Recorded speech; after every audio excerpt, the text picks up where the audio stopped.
Wendy, can you hear me? This is Barbara. We can hear you, Barbara. Okay, thank you. It kicked me out a few minutes ago. Did it happen to everybody? Yeah, Okay, good. ticked me off too.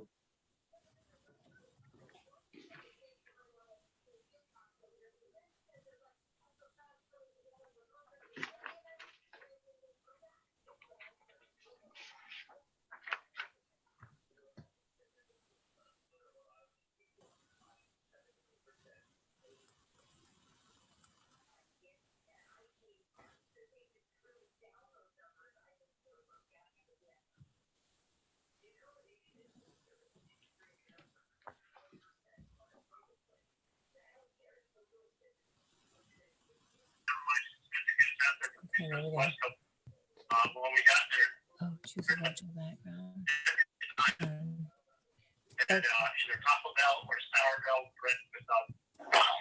I think I got it. Thank you.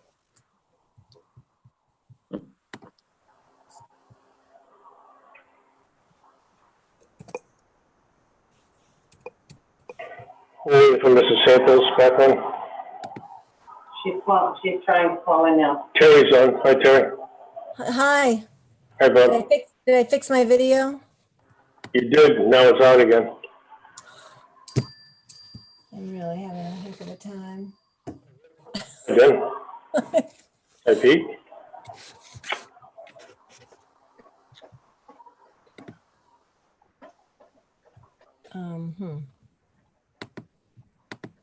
Okay, you're on. You're on, Terry. Is Oh. Mrs. Santos on yet? Oh, thank goodness. I don't see her. Mrs. Santos, can you hear us?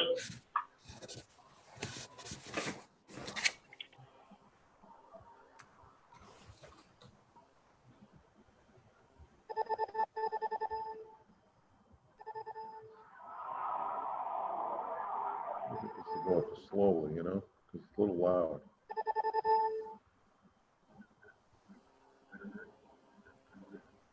Oh, yeah?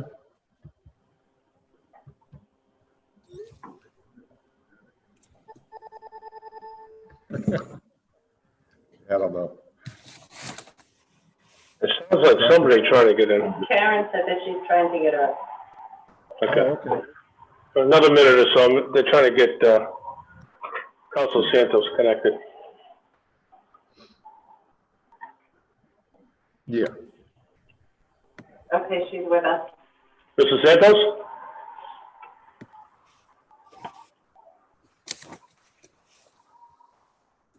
Council Santos? She might need to unmute.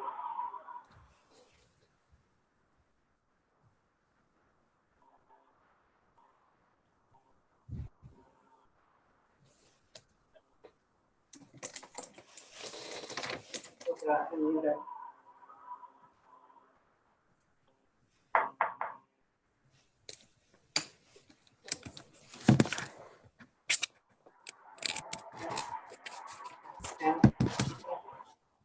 Councilor Santos, are you there?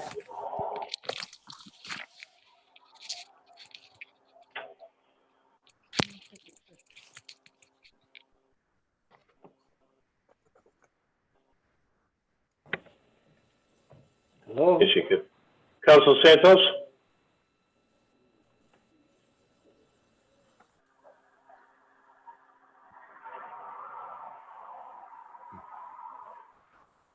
It's on her end where Karen's saying that she has to.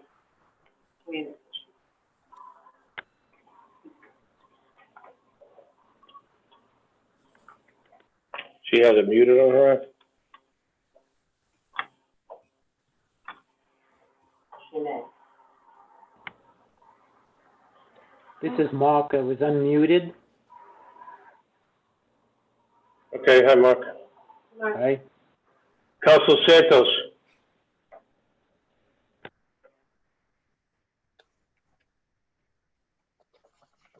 Nate, it appears that she's logged in, doesn't it? I wonder if she's muted.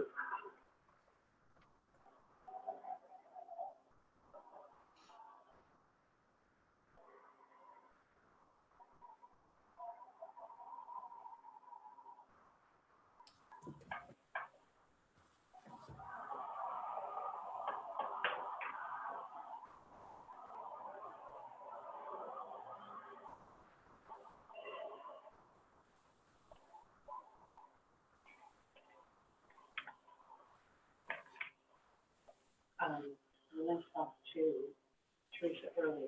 She said that she wanted to recuse from the, appointment for the Citizens Ramona Committee. Okay.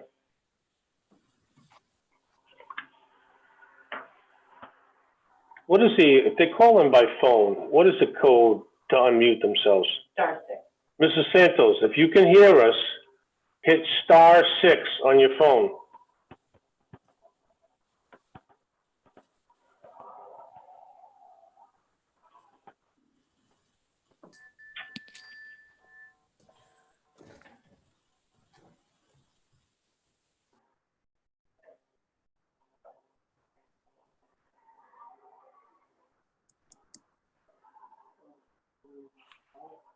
Okay, good evening, colleagues. We're going to get started. If Mrs. Santos gets her in, she'll jump in with us later on. Madam Clerk, would you call the roll, please? Council President Robert J. Sylvia, Here. Vice President Paul M. Rodrigues, Present. Councilor Terry Flynn, Here. Councilor Henry F. Lombardi Jr., Here. Councilor M. Teresa Santos,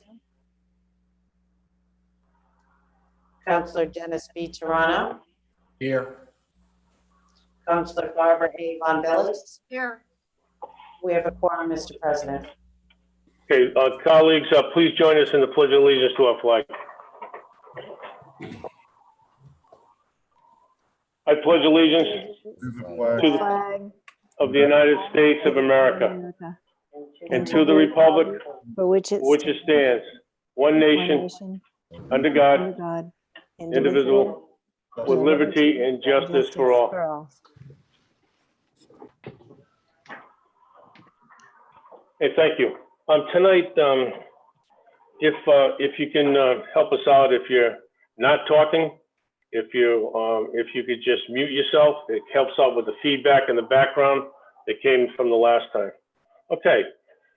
Pursuant to provisions of Article 2, Section 203 of the Town Charter, and in accordance with Sections 4246(2), 4246(4), 4246(5), and 4246(6), RIGL, I hereby call a special meeting of the Town Council to formally consider, discuss, and act upon the following items of business. All items on this agenda may be considered, discussed, and voted upon. I just want to make a couple of quick announcements. If you are participating by phone and wish to speak, press *9 on your phone. If you are on Zoom application and wish to speak, raise your hand. Do not raise your hand until we are on the item that you wish to speak about. So when we get to that item, if you're on Zoom, raise your hand and we'll acknowledge you one at a time. In regards to discussions, each council will have 5 minutes and then another 3 minutes after follow-up discussion. Then we will vote.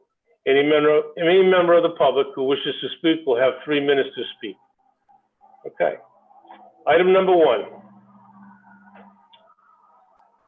Continued from March 16th, 2020, regular meeting.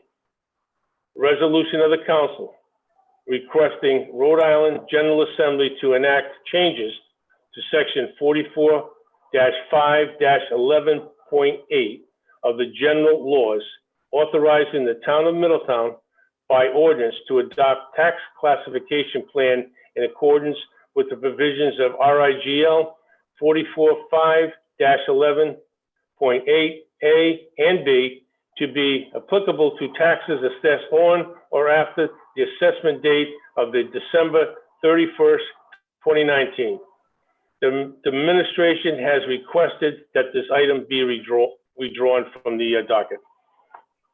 Okay, motion to withdraw this resolution at the request of the administration. Okay, I'll second that. Okay, I'm going to poll the council. Councilor Von Bellis, Aye. Councilor Toronto, Aye. Councilor Santos. Aye. Ah. Hey, there you are. Hey, hello, Councilor Santos. Good evening. Councilor Lombardi, Aye. Councilor Flynn. Councilor Aye. Flynn, Aye. Vice President Rodrigues, Aye. and I vote in the affirmative as well. Okay, under ordinances, continued from March 16, 2020 regular meeting, communication of council and body, reference Homestead ordinance. Motion to receive said communication. Second. We have a motion and a second to receive. I'm going to poll the councilors. Councilor Von Village, Aye. Councilor Toronto. Councilor Toronto, You're muted. Dan. Aye. Councilor Santos, Aye. Councilor Lombardi, Aye. Councilor Flynn, Aye. Vice President Rodrick, Approved. and myself vote in the affirmative. Okay? Councilor Lombardi, comments? Thank you, Mr. President. Bringing this forward for consideration by the council. From my memorandum, I'd like us to please find attached the draft homestead ordinance. This ordinance as written. And just to make a note, Solicitor Regan and I sat down after the last time we brought this forward. Based on some concerns expressed by counselors and some of the public, we decided that we would try to alleviate some of the concerns that some of the people expressed, because they didn't totally disagree with some of their concerns. So we did the best we could. And so as I go forward, I want to thank Peter for his help. This ordinance as written eliminates the floor that was in the original draft, which was 5%. Right now it's 0. So the bottom line is it could be 0. The exemption shall be set by the town council based on the assessed value of the property. It cannot exceed 20% of the assessed value, and the amount of the exemption shall remain in effect until the next revaluation or update. It removes mixed-use buildings. It adds an affirmation that requires the person filing for the exemption acknowledges the information is true, and adds a fine for knowingly falsifying the information that was provided for the town to the town.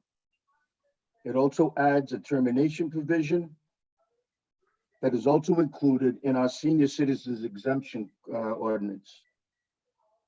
It requires the property be the applicant's principal residence and legal domicile.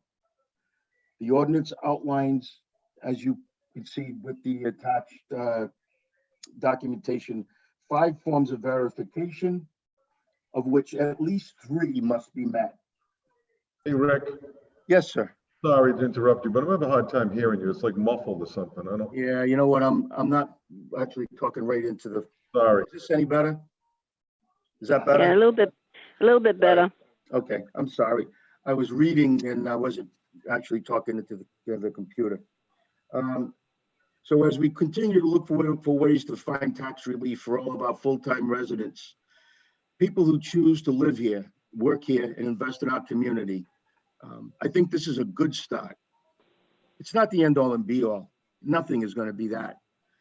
It takes into consideration our seniors, our young families, and those in between who are struggling to make ends meet. This is a good start. And Bob, I do have a statement I'd like to make, and I'm going to do it now rather than do it later, and then you can open it up to the rest of the council, but I'd like to get it out of the way. Because I really think that since we put this forth, things have changed a lot in this town with COVID-19. So if you would indulge me, it won't take long. I normally don't read from a scripted thing, but I needed to do this so I could get all of my thoughts out there for everyone to hear. So if you don't mind. Go right ahead. So as I said, I don't normally read from scripts, but as I thought about this homestead proposal, and I took into consideration how times have changed since the last time we looked at this, I see a landscape that has changed drastically, and to state the obvious, not for the better. The COVID-19 pandemic has taken a toll economically, socially, and more importantly, many have lost lives. As I look at Middletown and how it's being affected today and looking towards the future, today today, as of today, we are at 25.8% unemployment. In contrast to the rest of the state, which is at 25.1%. Those are the statistics as of today. It's affected our hotels, our restaurants, our taverns, and all of those businesses that employ Middletown residents. And the town collects millions of dollars in the tax revenue from these businesses. It's affected our young people who are depending on many summer jobs in all phases of the island's economy. The bottom line is that many of our full-time tax-paying residents are hurting in a big way, and that pain is not going to go away anytime soon. Those are just examples of the effect COVID-19 has taken out on our blue-collar homeowners. But additionally, we have to take into consideration another group that was hurting long before COVID reared its ugly head, our seniors. My colleagues have been most notably saying that they want to help our seniors. Our seniors are a priority for them. Well, this is an opportunity to help our seniors. In addition to the homestead, our seniors would have the senior exemption, and many, including widows, have veterans exemptions. Those are not dollars, those are dollars that count to them.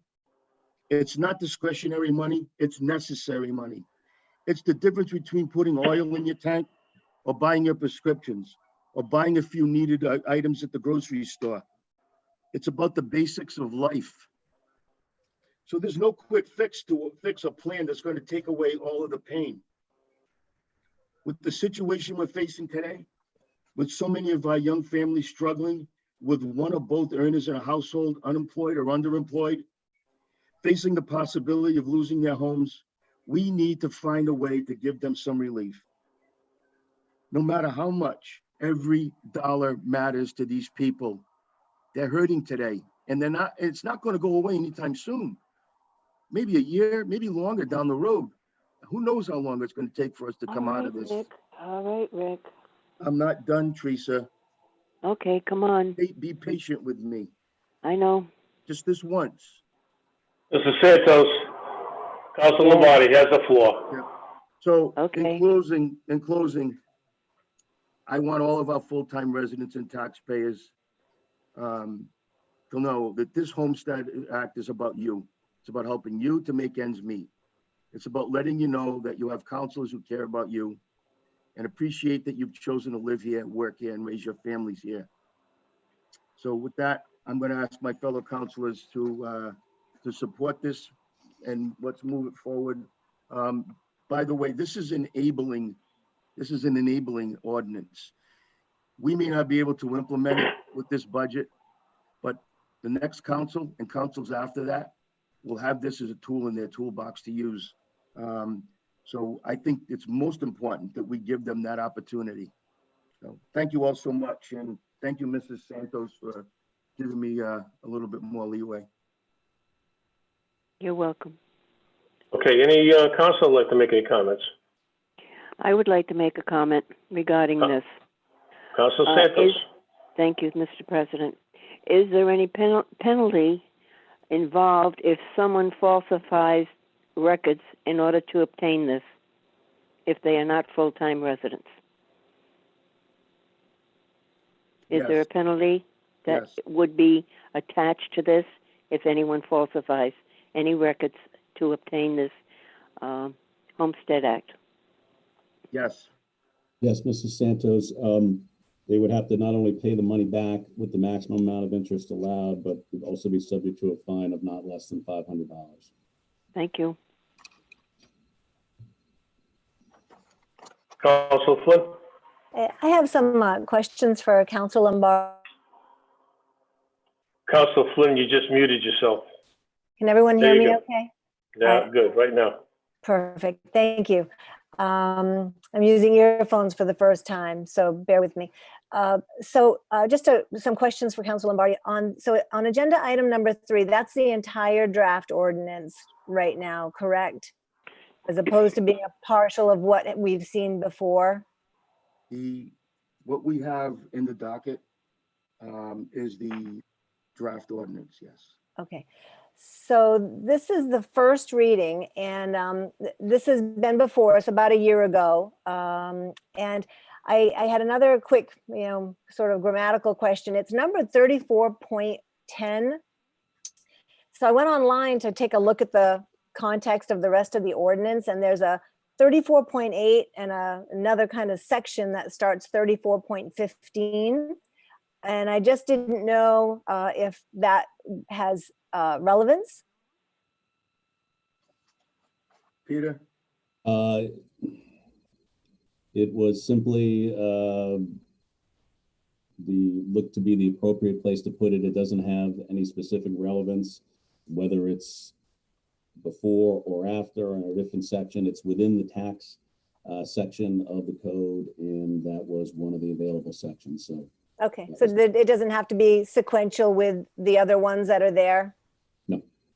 Okay. So, and sometimes we leave extra space in the event that there's an additional provision that is adopted down the road. We might have some flexibility. Okay, great. So we got quite a bit of information last time. I'm just going to kind of show the beginning of a packet that is in the May 6th and May 20th, 2019 online dockets for those who do want some additional information for the second reading. And I believe, and maybe Sean, Mr. Brown can help, this came from the town administrator, correct, and the tax assessor, this question and answer with lots of property tax records and some number crunching. Is that true, Mr. Brown? I can't tell what you're holding up, Counselor Flynn, so. Okay, so it says Town of Middletown questions homestead exemption, and it was cute. If you can show it to me after the meeting, I can't really follow it. Okay, so I was just wanting confirmation. I believe it's from you and Mr. Durgan, our tax assessor. It's in the docket of May 6th and May 20th of 2019 in the online docket for those who are looking for additional information, like I said. So I was reading Council Lombardi, your letter, and it said that the ordinance as written eliminates the floor that in the original draft was 5%. So based on the draft that was in that big package, the actual original draft, I think the very first one had a 10% homestead exemption with no floor. And then the rewrite was presented, and it increased from an up to 10% homestead exemption to an up to 20% homestead exemption with a 5% floor. Now on page 2 of this Q&A, it says, since the council sets the rate annually, and it could be 0% or $0, no exemption, for real long-term relief, should there be a ceiling of 10% and a floor of 5%, so residents can count on at least some minimum relief year to year? And the answer in this packet was, the council will set the amount of the exemption by ordinance, and the council can set the floor by ordinance and without enabling legislation. So tonight's draft has a 20% homestead exemption ceiling with no floor. So I'm just wondering why the floor was eliminated again, when that would give, at least some relief that residents could count on. So I think as Peter and I discussed this, and he might want to refresh my memory, sometimes I have lapses. I think we wanted to leave the floor out to give the councils beyond us some flexibility. And there may be a point in time when, who knows? I mean, the economy really might tank. I mean, it could be worse than it is today. I don't know. But I don't think I want to buttonhole them into any kind of a floor, whether it's 5% or whether it's 1% or 2%. I think we should just, give the discretion to future councils. I don't want to tie their hands with this ordinance. Okay, I just wanted to know the reasoning behind it as we went through this first reading. So I just don't want to tie their hands, Terry, that's all. Okay. So in the the second paragraph of your letter, it starts with, it removes mixed-use buildings. And I'm not sure if you or Peter could explain the paragraph B3 of the draft ordinance and just make sure that I'm not reading it incorrectly. It does not seem to eliminate the mixed-use buildings. The mixed-use buildings are still in this draft if the intent, and maybe there was some miscommunication between myself and Councilor Lombardi, so I apologize. Mixed-use buildings are in here.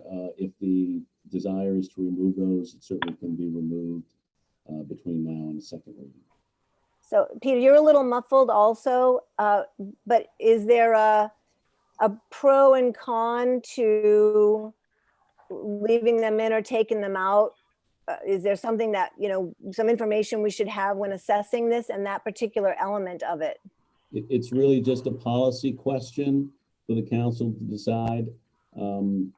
This is included in some homesteads, but, for example, Newport probably has many more, a higher percentage of mixed-use buildings with both commercial and residential than we have in Middletown. I think we've got a much lower percentage, but it's simply a policy issue for the council. Okay. Okay. So I'm going back to the information packet where on page 3, it says the question of the Q&A is, what is the impact on small businesses in particular? And the answer in that packet, Councilor Lombardi, is based on an economic impact analysis. If the exemption was set at 10%, it is the tax assessor's opinion that the commercial rate will rise approximately 2.3% to support this program.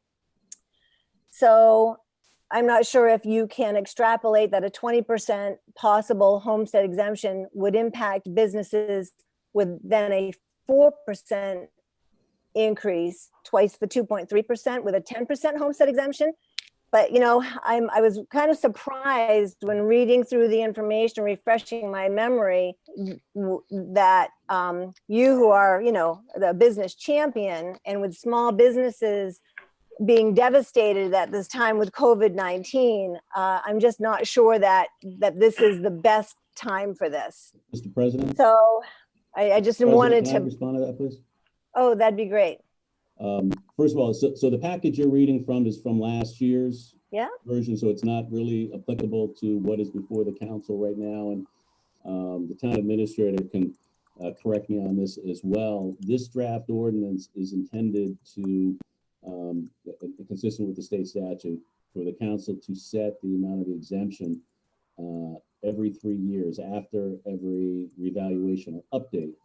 When it's done at that point in time, the council has the right to adjust the tax classification plan, which allows you to adjust the rates between the commercial and residential when the exemption is set, and therefore allows you to do it in a way that does not have a negative impact on the commercial tax rate, because that was one of the things that came out of the last discussion last year. And in looking at this and in working with Councilor Lombardi and the town administrator to come up with a model where the rates could be adjusted so that there would be no negative impact on the commercial rate. And I believe the town administrator has actually modeled that. Hey, Pete, Pete, you're muffling up. I'm having a very hard time hearing you. Ditto that. All right, I'll say it again. The information from last year with regard to that is not applicable to this draft. Understood. This draft anticipates the council setting the amount of any exemption following a revaluation and update, which is a time when we can adjust the residential and commercial rates so that there would be no negative impact to the commercial rate. That was a discussion that came out of last year. And so this was drafted with the intent that there would not be any negative impact on the commercial tax rate. And I believe, as I said, that the town administrator has actually modeled how that would be done.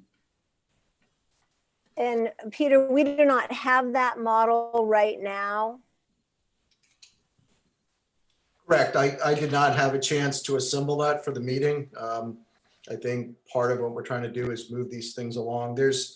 So I think just to add to this, and I think this was a question you had over the weekend, Councilor Flynn.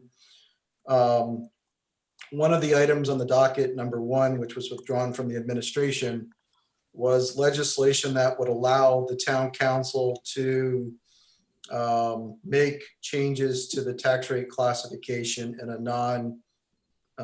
non-revaluation year. This was originally contemplated before the COVID crisis took place. So it was withdrawn tonight, mostly because, as I think has been sort of hinted to, it would be very difficult, if impossible, to implement this program with the upcoming tax bills. As Councilor Lombardi pointed out, I think we're looking at, or he's looking at, implementing this so the council could look at making changes in an upcoming tax year, which would most likely be next fall, prior to the beginning of the calendar. The model, we do have a model. I just need to document it, and I can get that out probably in the next day. It's just a matter of writing the memo and getting it to the council. But we have taken data from the 2018 roll and run it through with different exemption amounts to show the split between the residential and commercial, and then again with the ability next year with the reval, you can further change the split between the two and manage any change in what commercial taxpayers would be responsible for paying. I think in the end, what this is really doing is, if you think of the tax system as having a number of valves, you're basically adding another valve to how we tax property, and and then it gives you another way to change how taxes are assessed across the board. Okay, so thank you. I appreciate that, Mr. Brown. So also moving on, my list of questions. Your letter also states that the amount of the exemption shall remain in effect until the next revaluation or update. And in the ordinance, it does say the town council shall fix the amount, if any, this is that clause where it could be 0, if any, of a homestead exemption with respect to assessed value from local taxation on taxable real property used for residential purposes up to about 20%. So the if any is a little concerning me because it could be 0. And with a 0% homestead exemption, you really don't meet the goal of a homestead exemption ordinance. I know you don't want to tie hands, Councilor Lombardi, but that's why the 5% floor was inserted, I think, in the first place. And it's a concern because, we just had the Rhode Island Public Expenditure Council in for analyzing the tax reform. And one of the great things that came out of that $20,000 investment was the fact that they reported in their PowerPoint, slide 63, they say the tax foundation has developed a set of 4 principles to help policymakers develop a sound tax policy. And the 4th principle of the sound tax policy is stability, and taxes should be predictable. So, and I think that, our seniors might scoff at being told a 3-year commitment are predictable to their long-term financial planning, tying it to the reval.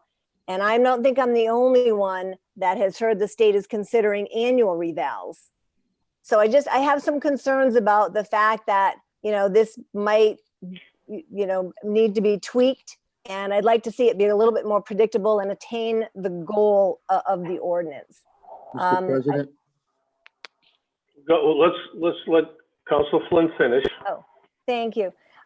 So also, He's doing a good job of throwing exhibits at us that none of us have. Council Flynn, go Well, it ahead. took me a lot of digging to get those exhibits so I could get my questions Maybe on you should have this shared them with us proposal so that instead we of could all blindsiding us with analyze this it. stuff. Okay, I have the floor. So, I'm getting questions answered. So that all being said, I also think that some additional information, Mr. Brown, maybe you could reach out to your peers from other communities. I know that originally when this came out last March, it was sort of a copy paste from Narragansett. And I'm wondering how this proposal, compares in execution. What have their homestead exemptions been? And what have their lessons learned been?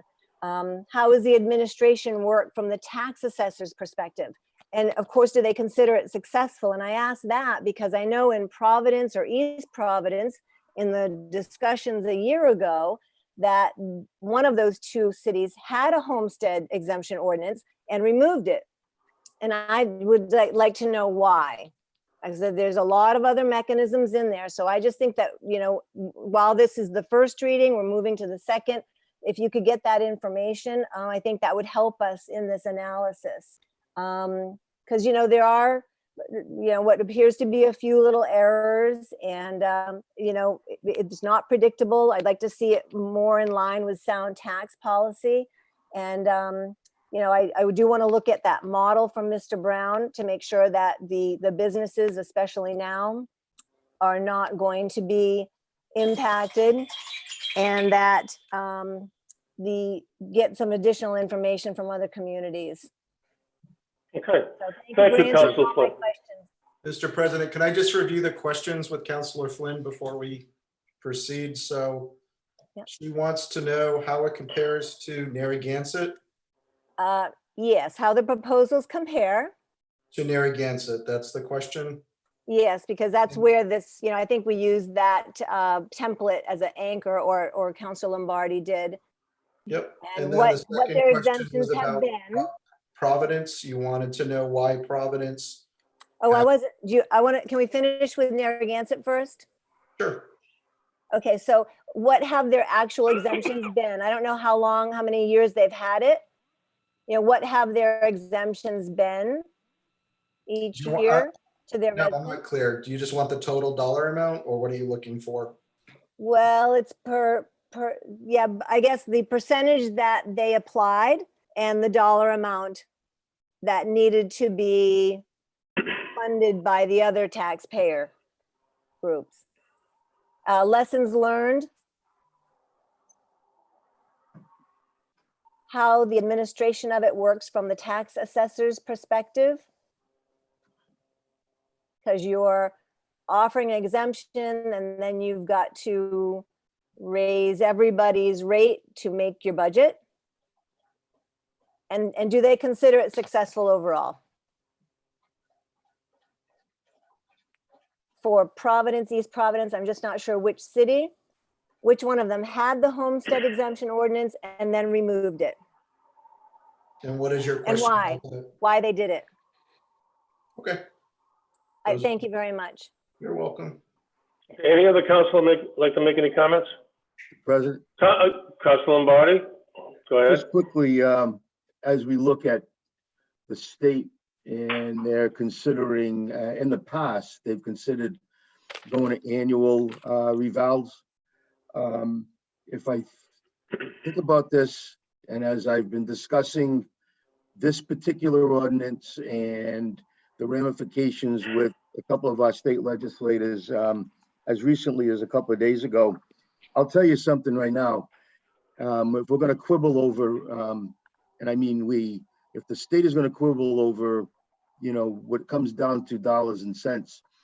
So everybody's hearing they've got an $800 million gap in the budget, and now it's a $900 million gap in the budget. Well, as one legislator said to me today, might as well be $1 billion because that's what it's going to boil down to. And I don't think that they're going to pass anything upstate that's going to increase the tax burden on the citizens of our communities anytime soon. As a matter of fact, that was one of the things they were hoping not to do as they contemplate how they're going to manage this gap in the budget. So I don't think common sense tells me that they're not going to look at that, at least not now. And in the future, they may. I mean, I get it. So I'll sit back and I'll wait for Mr. Brown to answer Councilor Flynn's questions. I would respectfully ask that you would share, your exhibits with us prior to the next meeting if you have them, Terry. I mean, I'm asking respectfully, just so I don't. We've all gotten blindsided by this. None of us had it in front of us. I would just say that you give us that opportunity so that we have answers to you. I think your point's well taken. Do you want to make a short comment, Councilor Flynn? I just want to respond to Council Lombardi that, we are off schedule. This is not 2 weeks between council meetings. So, to see 2 ordinances on the docket when we are still Zoom meeting and whatnot, I think is progressive. I think it's great. But there was a lot of preparation and there wasn't a lot of attachments. Last time I would expect the same Q&A addressed from the last time. If this ordinance is so different than last time, I would expect the same Q&As to be addressed for this new one than the last one, if you want a decision. So, you can use that as your guide as well, Mr. Brown. So, and it's, I'm doing my due diligence. Everything's online. It's available. You should be infinitely familiar with these documents, Councilor Lombardi. This is your presentation. Thank you, Councilor Flynn. Okay, now, is there any other councilor that would like to make any comments? Okay, I know we have somebody that called in today, Lawrence Frank. Is Mr. Frank online? Can you hear me? I can hear you now. Name and address, please. Lawrence Frank, 8 O'Donnell Road, Middletown.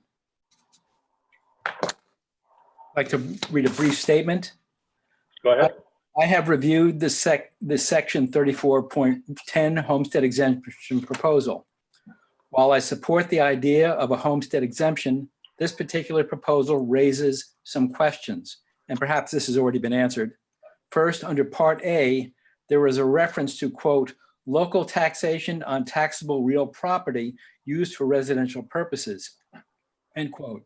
Yet later, in Part B, number 3, it states that the homestead exemption applies to property which is, quote, used for a combination of residential and commercial, end quote.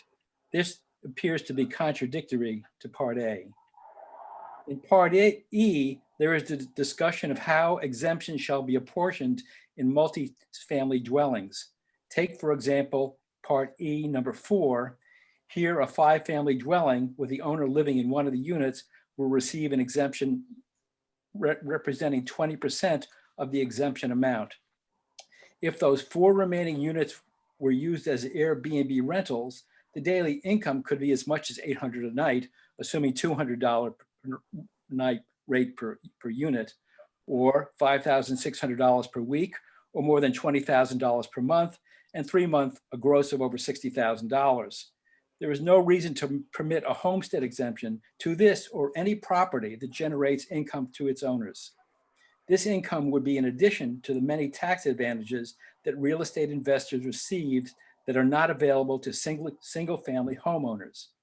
Homestead exemptions should only be available to those who live in their own homes with no income generated from rents at that location. Finally, Part F, which lists the requirements for proof of ownership and residency. There are only 2 things the town should require in order to grant the exemption. One is a printout from the town clerk showing the name of the owner and the address of the proposed property.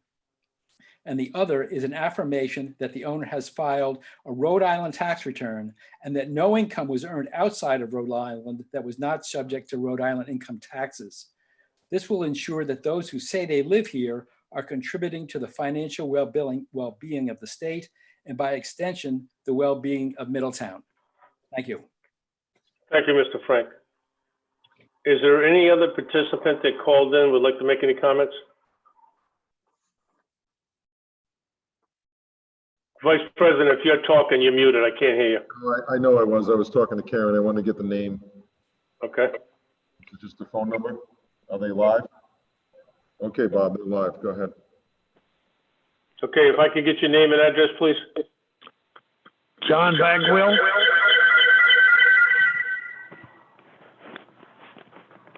John, you got to turn your mic down. Okay. Try it one more time, John, please. John Bagwell. John, a lot of feedback, John. Yeah, I put the phone away from me and I reduced the volume. Okay. Try it for the last time, John. All right. My address, 587 Tuckerman. Okay. All right. I'm a member of VDAC, and the committee discussed the concept of a homestead exemption several months ago, and the committee voted to approve the concept of a homestead exemption and approved it for passing along to the town council for its consideration because it accomplished its primary goal of improving the affordability of families who make Middletown their primary residence. That basically was what we're focused on. That's the extent of my comments. Okay. Thank you, John. Okay, you're welcome. Mr. Vice President, do we have anybody else? No, sir. Okay, thank you. Okay. Item number 3, President, Councilor Toronto. I did put my hand up. You just didn't see it. Can I still speak on this? It must have been below the camera. Go right ahead. I want to thank Councilman Lombardi for putting this on the docket. This is tax reform, which I've been chairing for over 5 years. I was going at it a little bit of a different angle.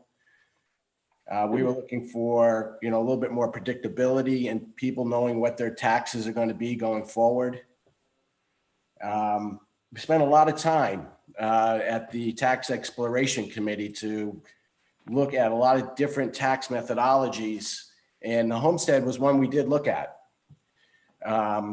I called it the trifecta, where we were looking to help the seniors with senior exemptions, and then homestead was another leg of the stool, and then the third was to have the people's homes reassessed when they were sold, and people tied to more of the town versus who moves in next door. Because I think this is not going to resolve the issue of people being forced out of their homes because someone moves in to their neighborhood and drives up the market values.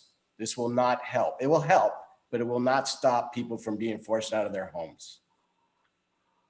I ran some modeling on the numbers myself for like the last 15 years to say, if we gave a 20% exemption and then we went to 0, and then maybe we went to 10%, and then, the council just kept changing it every 3 years, there's no predictability. It can shoot where you'd be paying, if you gave the residents 20% off, and then the reassessment happens and it goes up 15%, and you say we're not going to give any exemptions, then that person's taxes are going to go way up in 1 year. And these are the numbers we have to look at. We looked at my tax, I keep saying mine because I was chairing it, the Tax Exploration Committee and the council are looking for ways to keep Middletown affordable and predictable. And this doesn't help the predictability. It will help people because people are always asking, how can we be rewarded for being a full-time resident? And they talk about homestead. Well, there's a lot of different homesteads that are applied in Florida and Mass, in Rhode Island. And I think we just need to take our time and figure out what is the right method to utilize this homestead. And I don't think doing it over Zoom is really fair to anyone.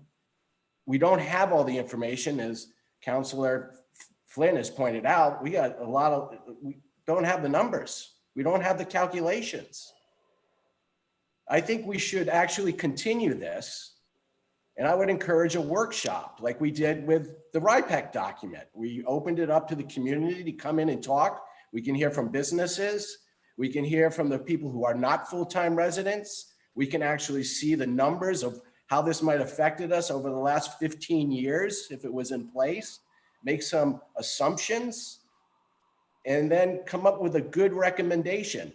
But to just rush this through without data and sending it up to the state so they can vote on it, that we can bring it back and maybe not use it, I just don't think that's a good use of our time. And I think we've got a lot more pressing issues right now. So I'd make a motion that we continue this to when we can actually have an open forum, maybe a special meeting to talk about this ordinance. So that would be my recommendation. Wait a minute.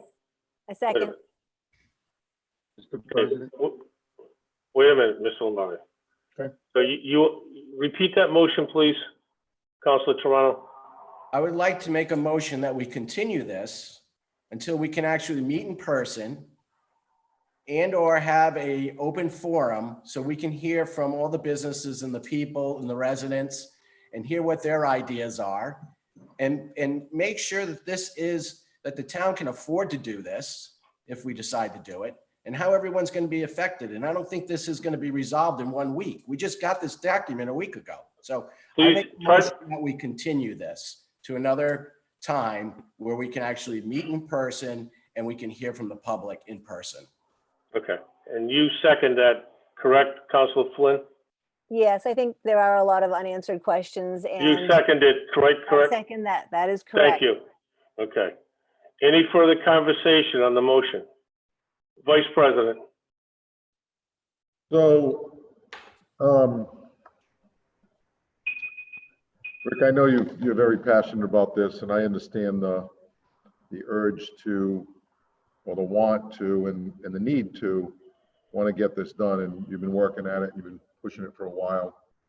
And I respect that. I do have some concerns, as I've had in the past. And Sean, I appreciate your response of, wanting to move this along. But, like Dennis was saying, we make decisions based on facts. And I think the need to be able to review this document that we don't have is important. We don't make decisions based on, maybes and what ifs, and I'll get it to you. And that's not a shot at anybody. That's just the way it is tonight. I had some of the same concerns I wrote down that Dennis reviewed was, you said might not happen this year, then why are we doing this? I mean, typically if we're not going to act on something and it may be a next council decision, let that next council make the decision. I don't think it's right we put something, not force something, it's not the right word. We put something through that we may not use. I get the need. Look, we all want to give people relief. Every single one of us on here want to give relief. And it comes in one form or another form. And, while we may disagree on how to get there, I think we all want that relief. But we've got to do it timely. We've got to do it with the facts in front of us. I still have a lot of questions about this. It's, as Terry stated earlier, I was going to ask this myself, was that, so it's a rough time for everybody. I get that, right? So everyone's trying to work through this, but, I'm a little confused on who's paying for this. And, as the businesses, as she said, the businesses are hurting, residents are hurting. Somebody's going to pay for it one way or another. I'm not sure the timing of this is good for businesses. There's a lot of businesses because to me, they're the ones that are going to pay for it. We're not going to change the rate for the residents and then change it, balance it, or how Sean said, with the businesses, and then at the same time try and give relief. So to me, it's a little convoluted. The intent is there. I mean, Rick, believe me, the intent, I'm with you on that. I just want to see more clarity. I want to see, I don't want to rush that. I know we probably wouldn't have had to rush. Maybe rush isn't the right word, but because of the pandemic, I'm sure it has to be to the legislator at a certain point in time. I think typically it's June sometime. I don't know if that date has been changed based upon what with the pandemic, but I'd just like to see, who's going to pay for this. I'd like to see what the average taxpayer is going to save on what the average home would save. And I know that number's somewhat fluid, but give me some kind of idea so I can make some kind of decision here, one way or another. And I've always tried to make decisions based on stability and predictability. We've talked about this before, so I'm not saying no at this time. I think there's just too many unanswered questions that, and I know there's a second shot at this next week. I'm not sure we'll be ready for next week or get the information out to everybody so we can make a decision and talk about it. It's not a bad idea from Dennis either. And so to have some input on it. I think a lot of people are affected by this, and everyone's affected by it. So to me, the timing of it is somewhat awkward. Any other conversation? Any other discussion? Council Lombardi. Just to clarify, Peter, I know there's been some discussions with Mr. Durgan. It's my understanding that this ordinance, as we're proposing it now, and who knows what happens after tonight, does not need enabling legislation from the legislature, that we can do it without that. Am I clear on that before somebody else throws another high hard one at my head? That is correct. The homestead exemption is authorized by state statute, and it can be adopted and put into effect once the reval is completed. So we do not need enabling legislation from the legislature. You do not. The previous item on the docket, which was enabling legislation, was drafted to give the town the ability to put this into effect for the coming tax year. That was obviously before the pandemic hit. And as the town administrator mentioned, there's no practical way that you could put this into effect for the coming tax year. So that's why. Thank you. Okay. Councilor Toronto. You're muted, Dennis. Dennis, you're muted. Oh, there we go. Sorry about that. There you go. Thank you, Mr. President. I just wanted to say, go on the record as saying, Council Lombardi, I know, you and I have worked on the senior exemptions together. We've talked about Homestead, and I think it's something that I definitely want to consider. I just feel I need more time. I think I'm feeling a little rushed here, and I just think it would be better if we did it in open format and we had more feedback and we got answers to a lot of these questions. That's all. I think it's something that the people have been asking for. And I think we need to figure it out and do it for our residents and make sure it's addressing what we want to help the residents of Middletown, benefit from this homestead, making Middletown more affordable. This is Santos always says, we don't have any more farms. We don't have any more cows. And if we don't if we're not careful, we're not going to have any long-term residents. So we need to put pieces in place. So this is definitely something I've been interested in learning more about and hearing more about. So I'm not saying no, as Paul said, I just would like to take more time and get more details. Okay, Vice President? I know where we can find some cows, Dennis. And, Mr. President? no, I just want One moment, Councilor Santos. Thank you. Vice President, you just muted yourself. I just wanted to respond. Sorry about that. I just wanted to respond to Rick. I don't want you to feel that anybody's throwing anything at you. These are just legitimate. Not at all, Paul. Questions. I know you're passionate about this, and I get it. It's a big thing, and it's a great thing to try and get done. Just want to make sure it gets done, you know, at least from my opinion, with the questions answered and the information provided. I'm respectful of that. Thank you. Thank you.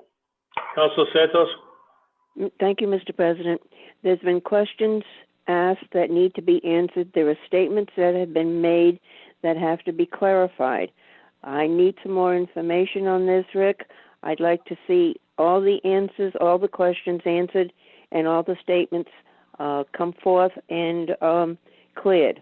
So with that said, I'm with you, Rick, and let's get all the paperwork, let's get all the questions answered, all the statements corrected. That's all I've got to say. Okay, I understand we have another participant that wants to speak.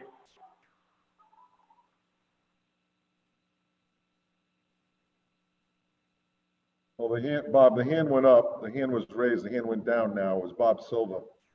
Is it up or down? I can't see from here. It's down.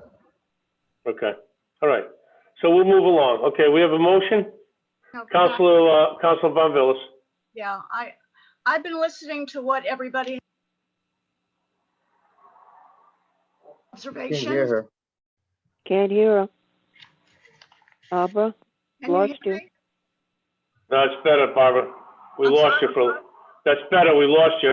Go Okay, ahead. sorry. And just a couple of observations. A lot of questions were asked. One of the things that I would like to see is more of those questions asked before the meetings to clarify things rather than take up time at the meetings. I do have concerns about some of the questions that were asked in terms of answers. I do think because this could not be implemented immediately, that we do have some time. And I think we should get the answers to the questions. But as I said, not so much use up meeting time to do it, but rather ahead of time and have those answers in writing so that we can then address them at the meeting specifically.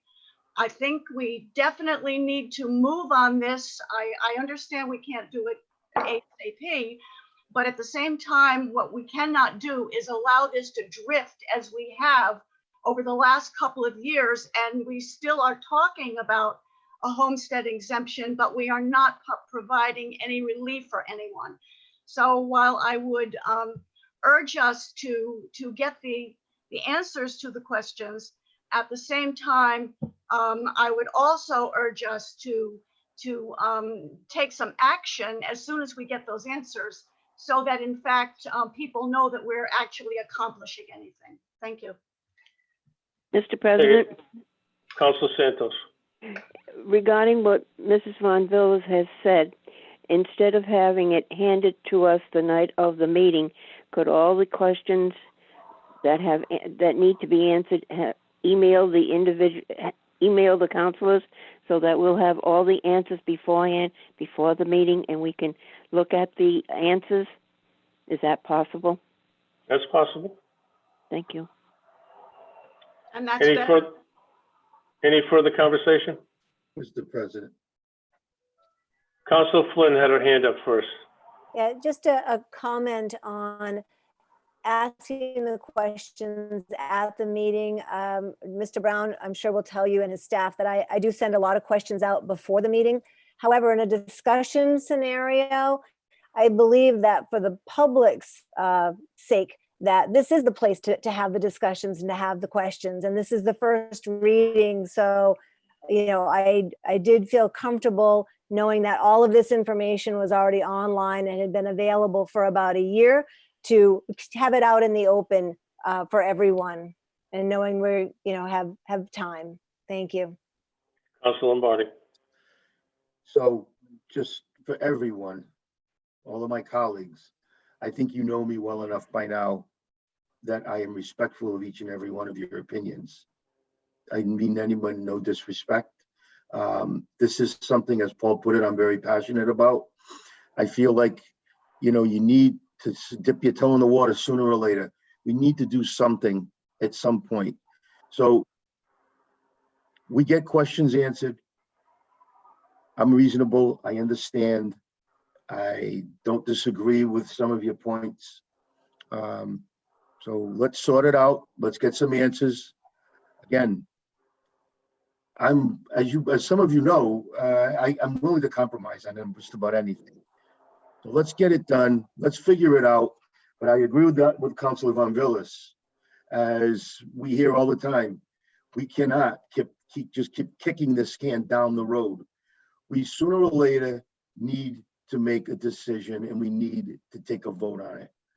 I'm not going to push it tonight, but we as a town, to take care of our residents, to take care of our full-time residents, the people that live here, the people that eat here, the people that sleep here constantly. Because Dennis, I'll tell you what, you got a point. Sooner or later, we're going to become an Airbnb community, and we're not going to be a full-time community. And I'm not in favor of that. So let's get this done so that we can take care of our residents and keep them in this community.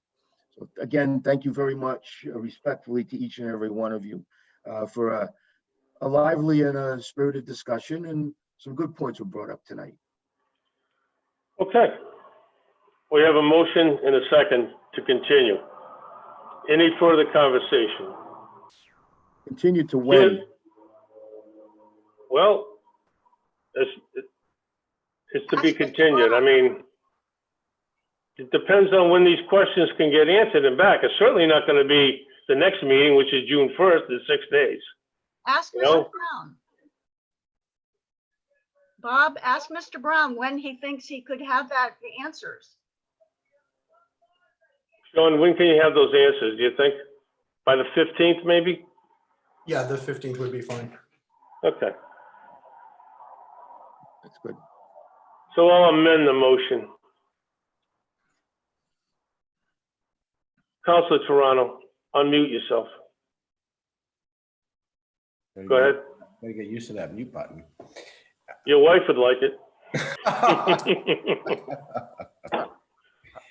Hey,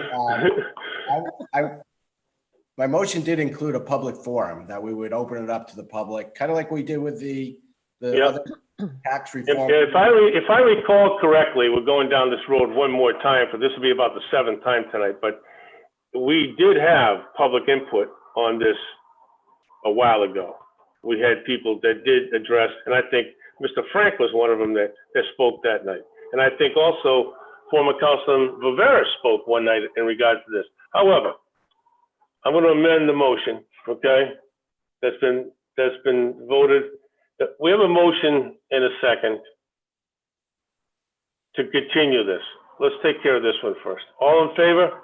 Aye. Councilor Von Villas. Aye. Councilor Santos.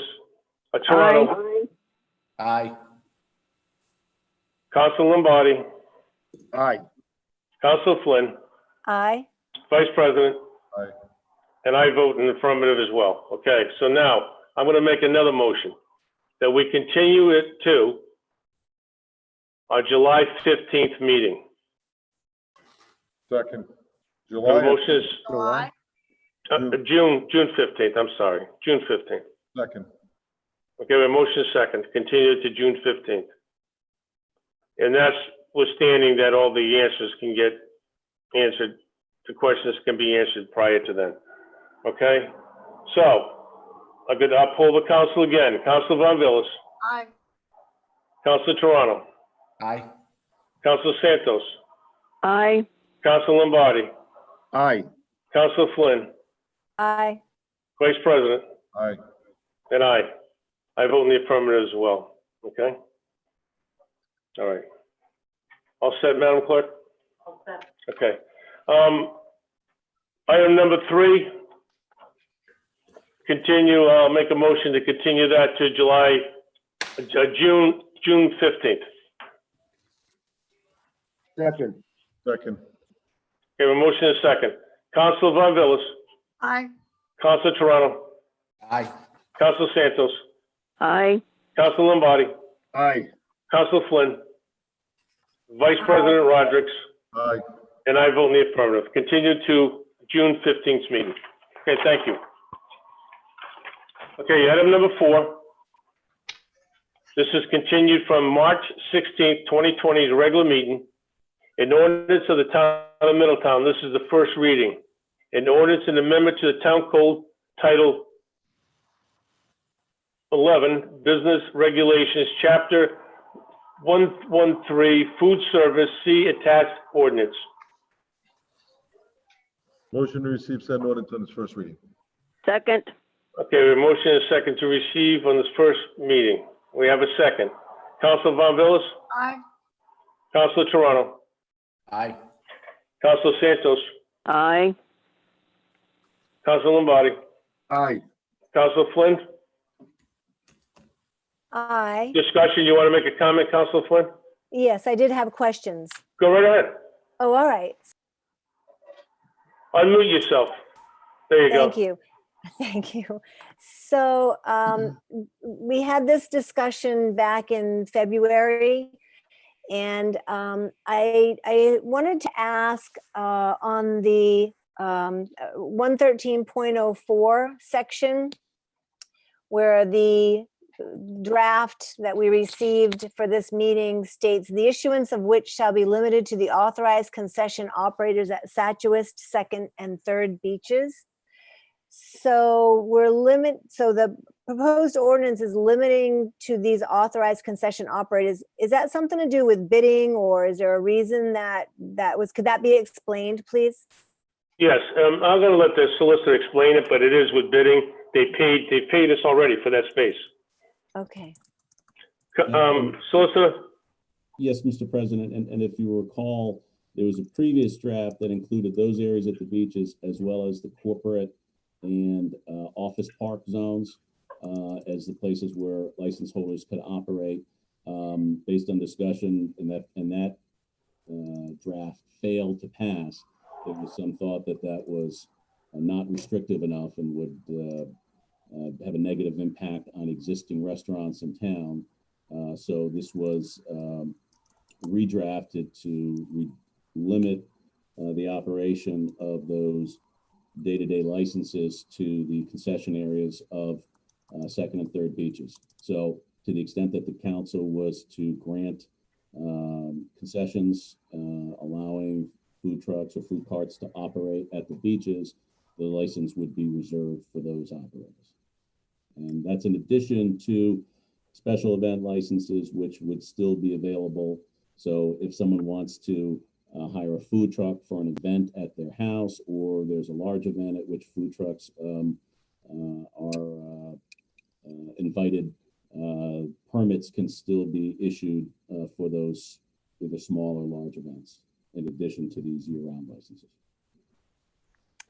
Thank you, Mr. Regan. So in February, just to clarify, there was that discussion, as you sort of alluded to, that there's a coffee truck that services Enterprise Center. And so does this draft accommodate that service? No, it does not. This accommodates the people that have leased have concession leases with us. So the situation in February that was being discussed, the food truck at Enterprise Center, would there not be a food truck at Enterprise Center, or there would be no mechanism in this draft that would allow that? Or would the Second and Third Beach people do that? No, that was included in the previous draft, which did not pass. So it's not included in this draft. So is the simple dichotomous answer no, that this draft does not allow a food truck to be at Enterprise Center or really anywhere else other than Second and Third Beach? Is that true? Other than for a special event, correct. Okay. Also, I was curious about the no limit on mass gathering licenses. I'm just wondering if that's standard with other food truck licenses. I'm just sort of thinking that, as some businesses have neighbors and are having these large events, and if they start having them, maybe a farm, starting a secondary business type of thing. And then all of a sudden they're having big events twice a weekend or 3 times a weekend all through the summer. Is that going to impact the neighbor's quality of life? And should we at least put a limit on it, like we have limits with other licenses? Mass gathering licenses have to be issued by the council. So you have the right to either grant those or not grant those. If you take a look at the definitions which come out of the state law, those are for fairly large events or multiple day events. Those have to come before you for a special event license and permit to hold those. And so the council does have the right to control how often those take place. Can we deny if a very particular location develops over time and is driving their neighbors crazy? Is that okay? Absolutely. Okay. And in our last discussion, we had talked about having the start time. I notice in this new draft, it's at 8 o'clock in the morning, and we'd actually talked about having it as early as 7:30 to accommodate 7 a.m. coffees. Now, if they're at the beach, I'm thinking maybe only the beach yoga people will want an early coffee. They do run 5 to 8, I understand. So should we relook at that starting time to make sure that it's accommodating the early hour people that might be at the beach if a food truck wants to be there that early?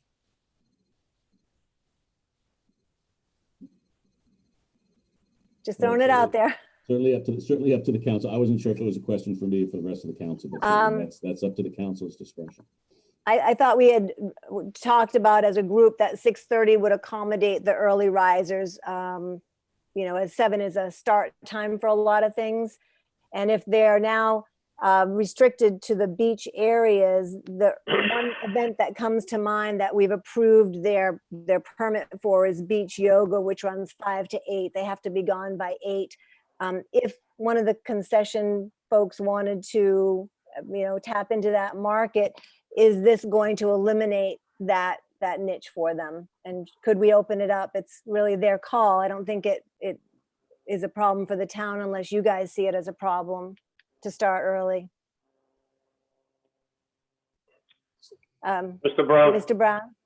The concession contracts stipulate a starting time and closing time for the concessions. So we already have defined times for when they can operate, and it's not that early.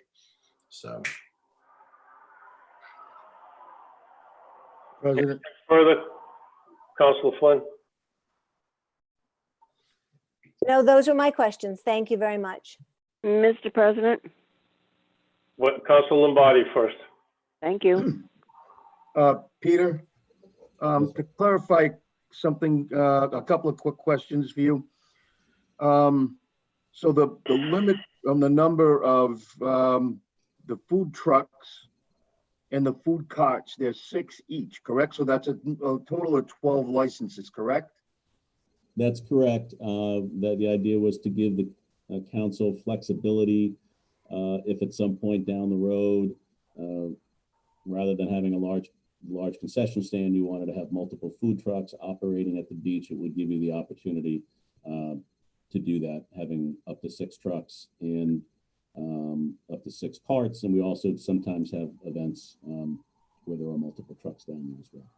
Right, and that was reason what I was thinking was that probably not an idea that we should talk about down the road with the food trucks rather than concession. I think it gives people maybe even healthier choices and more choices than what you would get in the concession stand at the beach.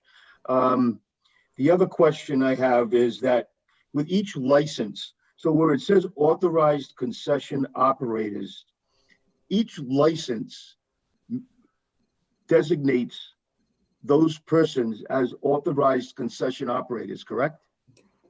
Well, you'd have to essentially be a successful bidder for the concession in order to obtain the license. That's my point. But if you bid for a food truck license and you win the bid, you are by this ordinance, you are an authorized concession operator for that food truck license, correct? It would really be a two-step process, Councilman Lombardi. You'd have to be a successful bidder, and then you'd be issued a permit as well. All right, and to Councilor Flynn's point, I like the idea of an earlier starting time.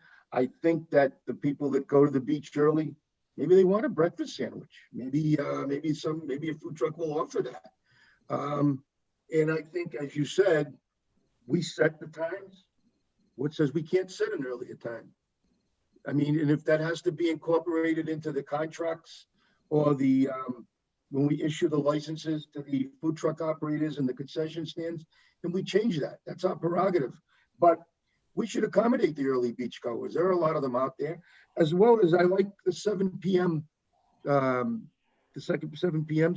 ending time, because I think, as we all know, sometimes people go to the beach later in the evening, late in the afternoon. They get off work, they bring the kids down to the beach, and they have an opportunity to have some time at the beach, and they have choices for food. So I have no problems with the 8 a.m. time, but if the council would consider and we can figure out a way to start it a little bit earlier, I don't have a problem with that. I think it's a good idea. It's something to be addressed at a later date. Thank you. Council Santos. I have a quick question for our solicitor. I did not hear all his answer to Mrs. Flynn regarding the food truck at Enterprise Park. Would he be eliminated? Is this what you were saying? It was voted down before, Councilor Santos. I couldn't hear it. It was voted down. In other words, This council voted that opportunity, that option down. All right. All right. Thank you. Vice President. So, thank you, Bob. So, maybe I'm losing my mind, but I thought we had 2 goes at that, and I thought it passed the second time, was my recollection. It actually failed on a 3-3 vote. Okay. Okay. Because I just wanted to make sure when I was reading this, I was confused, some of the questions that Terry was asking. I just wanted to make sure that didn't happen. At least my vote was going to be a no. So I get the concession part of it. Okay. All right. Back to Councilor Flynn. And how do you vote? You forgot already what you're voting on, right? I'm playing with the mute button. It keeps going on by itself. So, yes, approve the first reading. Okay. Vice President Rodrick. First reading, I approve. And I also in the affirmative. Okay, thank you. Okay, under Town Council matters. Memorandum from myself to Mr. Brown, Third Beach discussing status update. Motion to receive said memorandum. Second. Okay, the motion has been seconded. Councilor Von Villas? Aye. Councilor Toronto? Councilor Toronto? Unmute, Dennis. Aye. Councilor Santos? Aye. Councilor Lombardi? Aye. Councilor Flynn? Aye. Vice President? Aye. And I vote in the affirmative. Mr. Brown? Update on the Third Beach status? Yes, we opened the beach on Saturday morning. It went very well over the weekend. We had, I would say in the weekend, the high number of cars was probably 20 cars in the parking lot. This afternoon, we had upwards of 30 cars in the parking lot. The beach was large because from a space perspective, because of the tides. So there was a good amount of space on the beach. People remained socially distanced, and overall the operations at the beach were unremarkable in the sense that everything went well. Just outside of the Third Beach fence line, we did ticket and tow cars throughout the weekend. That still remains an issue. There were roughly 30 tickets issued. I'm not positive on the number of tows. So we still do have a number of people that are coming down to the area and just parking along the roadside. Yeah, I mean, the weather wasn't exactly the greatest beach weather this weekend down there, but we'll see what happens this weekend. But I'm looking forward to Monday night when we have discussions about our other facilities. So, all right. Any further conversations? Thank you, Mr. Brown. Oh, Councilor Toronto. Thank you, Mr. President. I just had a quick question for Sean. I did see the Middletown Police passing out tickets at Purgatory Chasm. I always thought that was part of the Federal Reserve. No, Purgatory Chasm is state property, and the town and the state have an agreement which limits the parking to 30 minutes. And if that parking time period is exceeded, the Middletown Police issue a ticket. Okay, great. Thank you. Councilor Flynn. The council was going to get a distribution of the plan for Second Beach and the campground. You will get one. You will get one sent to you tonight. Excellent. You'll have it in your possession tonight. Mr. hope Brown and I everybody spoke earlier, just like I said in an email to you. You will get it sent to you tonight. Thank you. And to everybody else, You may not like what I say, but I always say it. It's going to happen. You will get it tonight. I appreciate you Vice being President. timely. Bob, there's someone that has their hand raised. Colleen. Okay. Colleen. Colleen, name and address, please. Colleen Murphy, 5 Collins Terrace. One question I have is how many spots did we end up at Third Beach with? We calculated 80 spots. Okay. And I know I'm kind of off topic here, but I had an idea for Second Beach. Am I allowed to throw it out? No, absolutely not, Colleen. Fine. Call in 6 days. Okay, I'm just asking. 6 days. All right, fine. Send us an No. email. You know how many emails have been sent out about that? Have I had an email? No. There's been a lot of emails. This is totally no Okay, I discussion just tonight. I didn't go Okay. to say it. Any other thing on Third Beach, Colleen? Nope, that was all I wanted to Thank know. you. Mr. Okay, President, anybody, do we have Council Santos? I'd like to know, thank you, Mr. President. I'd like to know how many town employees were hired on regular time or overtime for the entrance to Third Beach. I don't know if Mr. Brown has that figure available or not. If he doesn't, he can bring it in for the next meeting. We used 4 police officers over the weekend, 2 at Third Beach, 2 at Second Beach, and there were 3 employees from Public Works, that worked over the weekend. All right. Thank you very much for the information. Thank you. Thank you. Okay. Councilor Flynn. Mr. Brown, part of Councilor Santos's question was if they were on regular time or overtime. Do you know that? Public Works employees would have been on overtime. Mhm. Police Department likely were on an overtime basis. Thank you. Okay. Any further conversation? Okay, item number 6. Continued from May 18th, 2020, regular meeting. Memorandum from myself to establish a budget or town budget schedule. Motion to receive said memorandum. Second? A motion second to receive. Councilor Von Villas, Aye. Councilor Toronto, Aye. Councilor Santos, Aye. Councilor Lombardi, Aye. Councilor Flynn, Aye. Vice President? Aye. And I vote in the affirmative as well. Okay, I'm going to open this up. Does anybody have any thoughts on a schedule for this budget meeting process? I know when I talked to Mr. Brown, there's a couple ways that we can do it, but I don't know if you would rather spend time meeting at night, or maybe allocate one Saturday to catch up a little bit. I'm just going to throw it on the table. Miss, Council Santos. how many meetings are you looking at?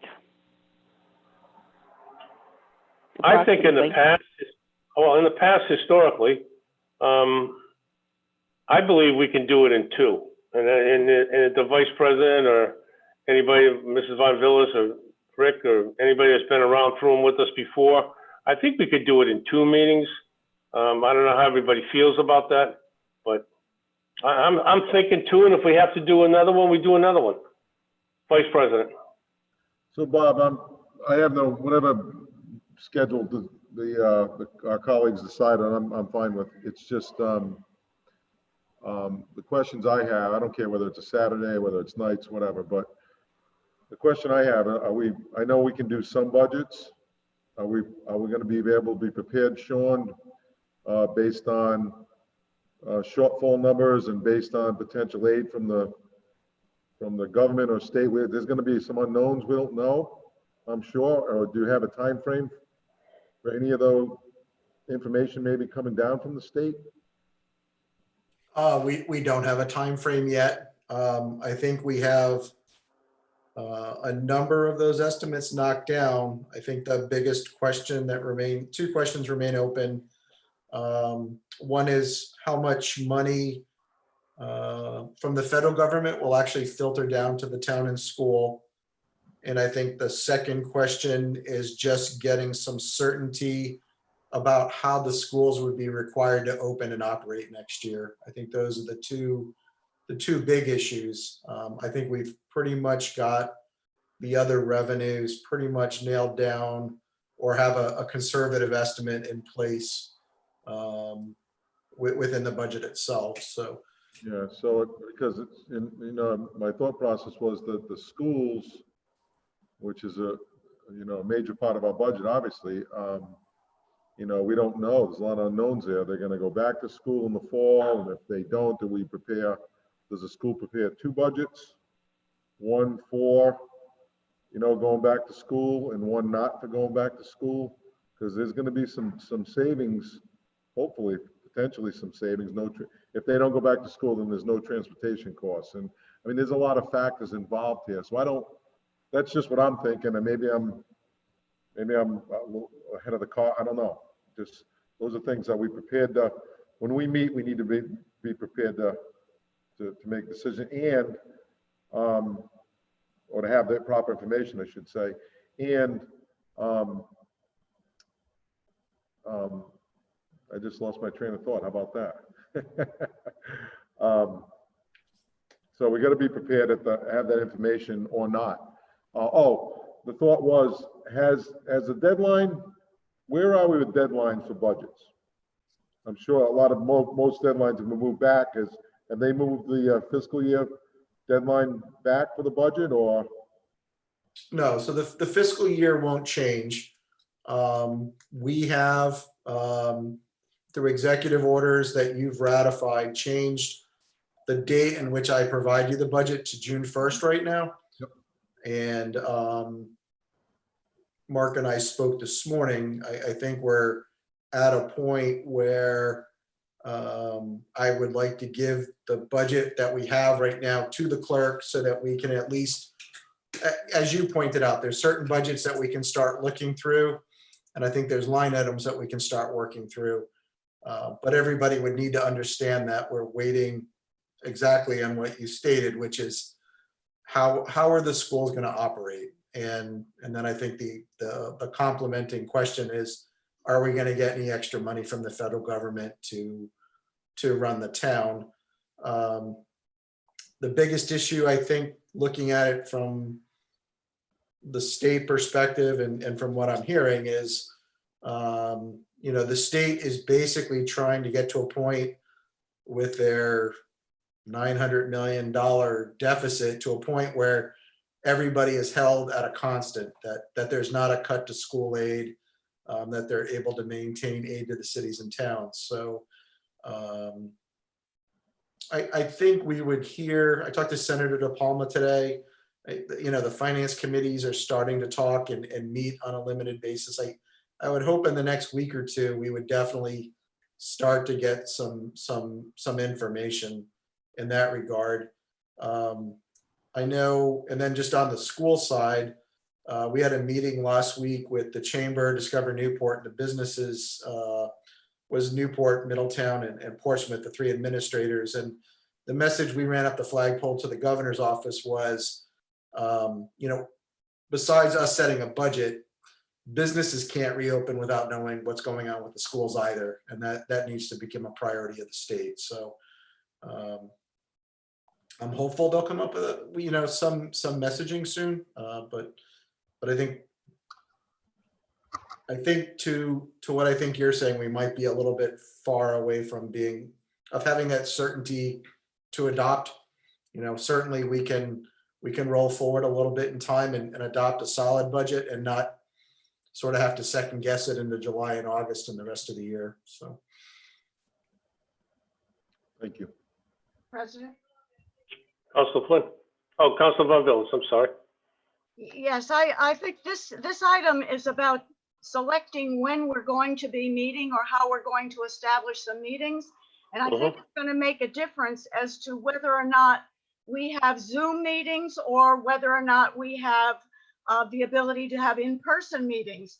The Zoom meetings, as I'm sure you have observed, takes a lot longer because of the logistics. So it would seem to me that if we're going to be doing anything very quickly, we need to establish whether we're going to be on Zoom or whether we're going to be in person. If we were going to be in person, I would definitely recommend the Saturday like we've done in previous years, and get it all done, even if that means postponing for a time until we're ready. But I do think it's important to consider the logistics because obviously getting anything done on Zoom takes forever. Yeah, I agree with that. I think that's a very fair assessment. Mr. President? One moment, Councilor Santos. Certainly. I agree with that.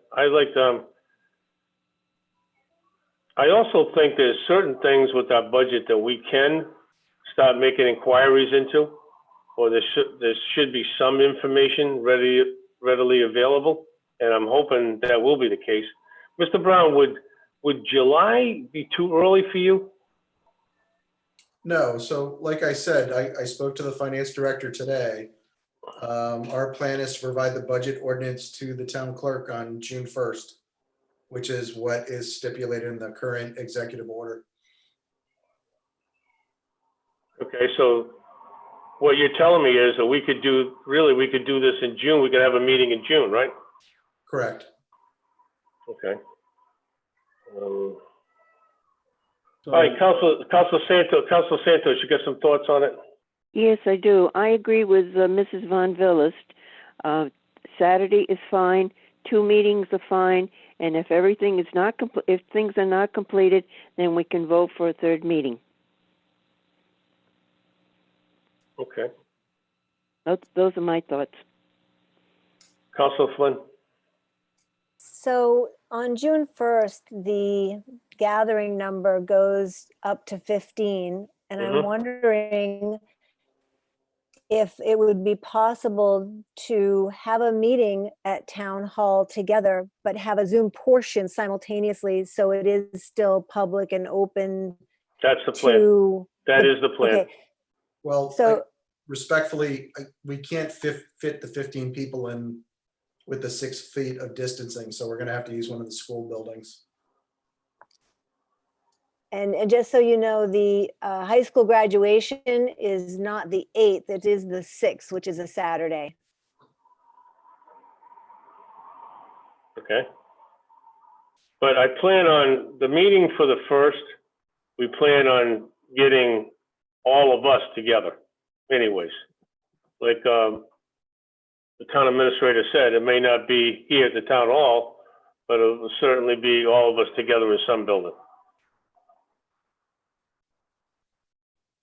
Councilor Santos, do you have another comment you wanted to make? No, sir, I do not. Vice President? No, I was going to bring up the June 1st, 15 in again. Yeah. So, I mean, we'll send out the notice ahead of time, but hopefully, our next council meeting will all be, in the same room anyways. What's everybody's feelings on, I'm looking at this, you want to try like, maybe Saturday, June the 13th? We have a meeting on the 1st, we have a meeting on the 15th. I mean, I'm just throwing it out there. I mean, let me know what your thoughts are on this. Repeat those dates again, please, Bob. We have a One meeting. day, we have a meeting on June 1, Correct. which is Monday night. Correct. So we have, the next scheduled council meeting is the 15th. Correct. So I'm saying, you want to try to slide a budget meeting in there for the 13th? Or That do you want sounds to, good to me. or do you want to kick it out past that? 13 sounds good to me, but I'm only one. I'm good with it. I'm fine with that. I'm good. I think it makes a difference whether Mr. Brown will be ready with what we need to know. True. Is that true, What's Mr. his Brown? preference? Said he would. June 13th, if we had a meeting, June 13th, a budget meeting, No, Saturday? We should begin, we'll be ready to begin reviewing on the 13th. Yes. Okay. All right. Okay, that's one. When would Okay. the second one be? Well, I think let's go with this one. If it's going to be on a Saturday, I don't know, we might be able to do it on a Saturday. If we don't do it on a Saturday, then we're going to be back in session as a scheduled council meeting on the 15th. Then we'll Correct. decide that night what we have left over, and we'll fill it in, maybe with a night meeting. Mr. President, are you saying that we can discuss the full budget on the 13th? That's what Mr. Brown is alluding to. All right, fine. Understood. Is that a correct statement, fair statement, Mr. Brown? It's correct, with the Okay. understanding that there may be information pending about revenues from the federal government and unknowns about how the schools will open. Okay. Vice Understood. President. So, I mean, I just don't, I'm fine with the meeting, but I just don't see, we're gonna have to meet again because there's gonna be no answer to the schools at that point, at least in my opinion. Maybe hopefully there will be. I don't know if there'll be an answer for federal government. Like you said, we can do some budgets, but the main budget, the general fund, I don't know how we're gonna accomplish that without these answers. We're gonna be meeting redundantly, potentially redundant meetings we should make sure that, the information's there before we. Well, we could kick it 2 additional weeks. We could go to June 27th, a Saturday. No, I'm good with the 13th. We can do some budgets then. We're not gonna be able to. Right. Yeah, if we have to do a meeting during the night, we'll do a meeting during the night. After that, I'm just saying that. That's all. Okay. All right. You're gonna do a budget on what ifs. Oh, understood. But we can certainly go through some of the departments and go through some of the budget process. Understood. I mean, it's up to you. It's a majority decision here, so, I mean, it doesn't matter to me what day it is. I'm fine with it. I just want to make sure that the information is, we're not doing redundancy and have to have extra meetings to go over the budget again if we don't have the proper information. Do you foresee that, Mr. Brown? You just said no, but do you foresee that being a potential possibility? I believe it's more likely that we would have the answers at the end of the month than the beginning of the month. Mm-hmm. So. The Okay. state has a huge sort of mountain to climb here to balance out the budget. So I think it'll be closer to the end of June than the beginning. So. Okay, so let me throw this out. How about the 27th of June instead of the 13th? How does that fit everybody? Sure. I have a question for you, Mr. President. Go ahead, Councilor Santos. I would like to see more than one budget hearing, but I do not want to discuss a budget figures during a regular council meeting because it will end up being over 10:30. I would like to see other dates for the budget hearing and keep our council meetings for council Okay. dockets. Well, the 27th of June, which would be the motion, is a Saturday. Correct? So, okay? Eliminating the 13th? Yes, not have the 13th, we'll have it on the 27th. That'll give Okay. Mr. Brown some extra time. Okay, and we do everything on one day.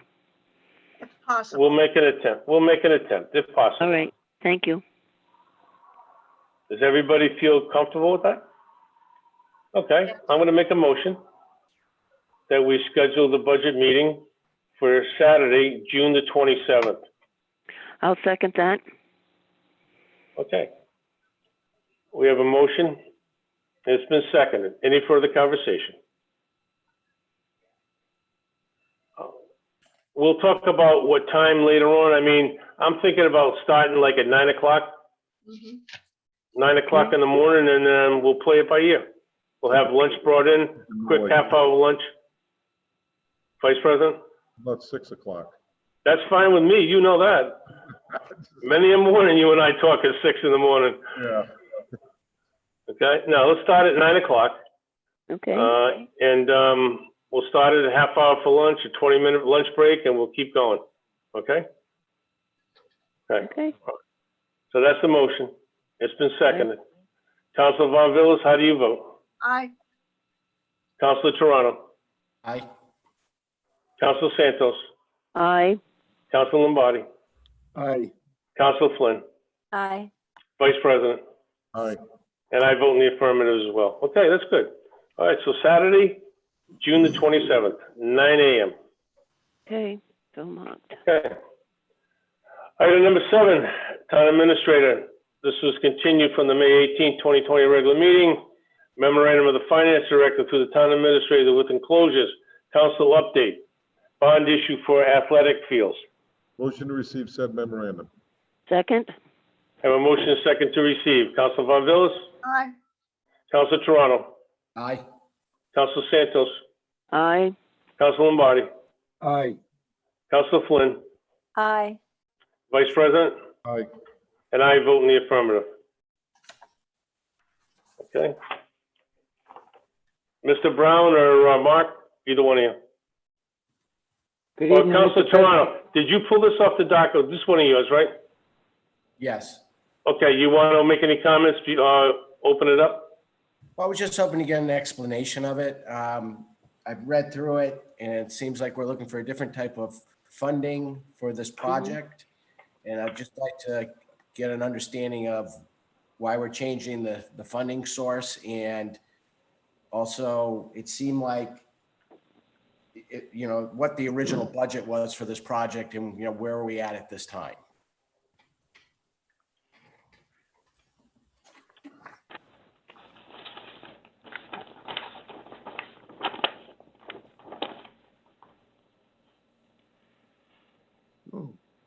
So I do have some PowerPoints so the council can see. I was going to summarize Okay, no, that's good. the memo. Can everybody see it? Yep. Okay, perfect. That looks good. So I wanted to update the council on the process that we're doing this bond issue with these times.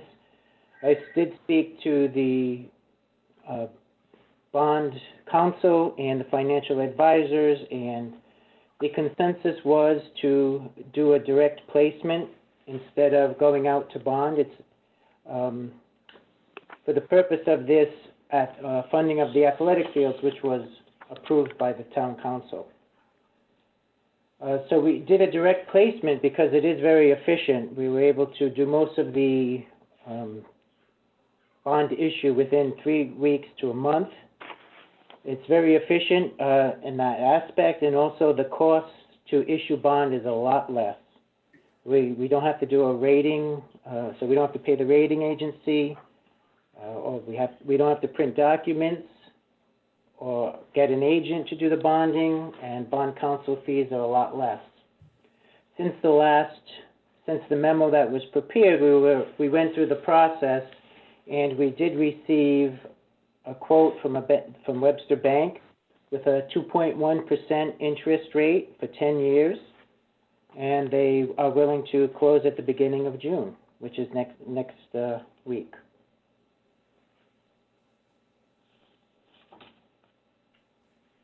So, do you Councilor have- Toronto? There's no mention of yeah. Yes, I was just, Mark, can you talk a little bit, and if you don't have the numbers, because I didn't ask for this in advance, maybe you can, I can get with you separately, but looking at the overall, but I mean, in regards to what we budgeted for the project and where we're at. Sure. On So target. it was approved on September 16th. Mhm. And the total at that time was $1,437,000, which had 3 different funding sources with that resolution. One was this open space bond, and we had the Rhode Island DEM grant of $300,000, and we also used impact fees, park and recreation impact fees of $337,000. Since then, there was a change order that was approved on February 18th. And there are some other costs that will come up. You talked about running conduit for lighting. And we also had to do some borings for soils. And then within the bond issue, we incorporated the closing costs.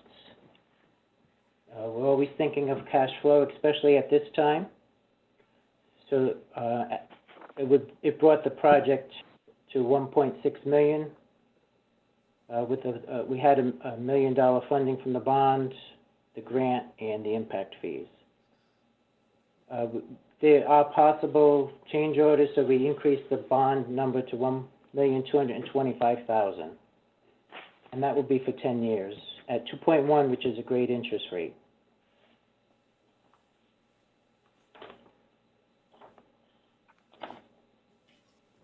If we don't spend all of the bond proceeds, of course, it'll stay there until the council decides where to spend it. Vice President? So, thank you, Mark.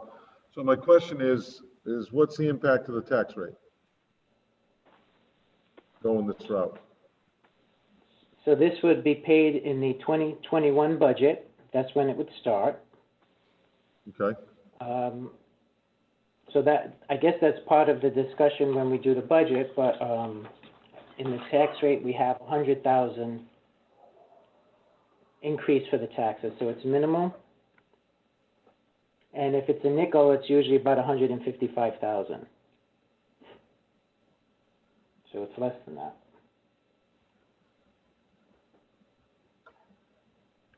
So what is it? So if we're borrowing $1 million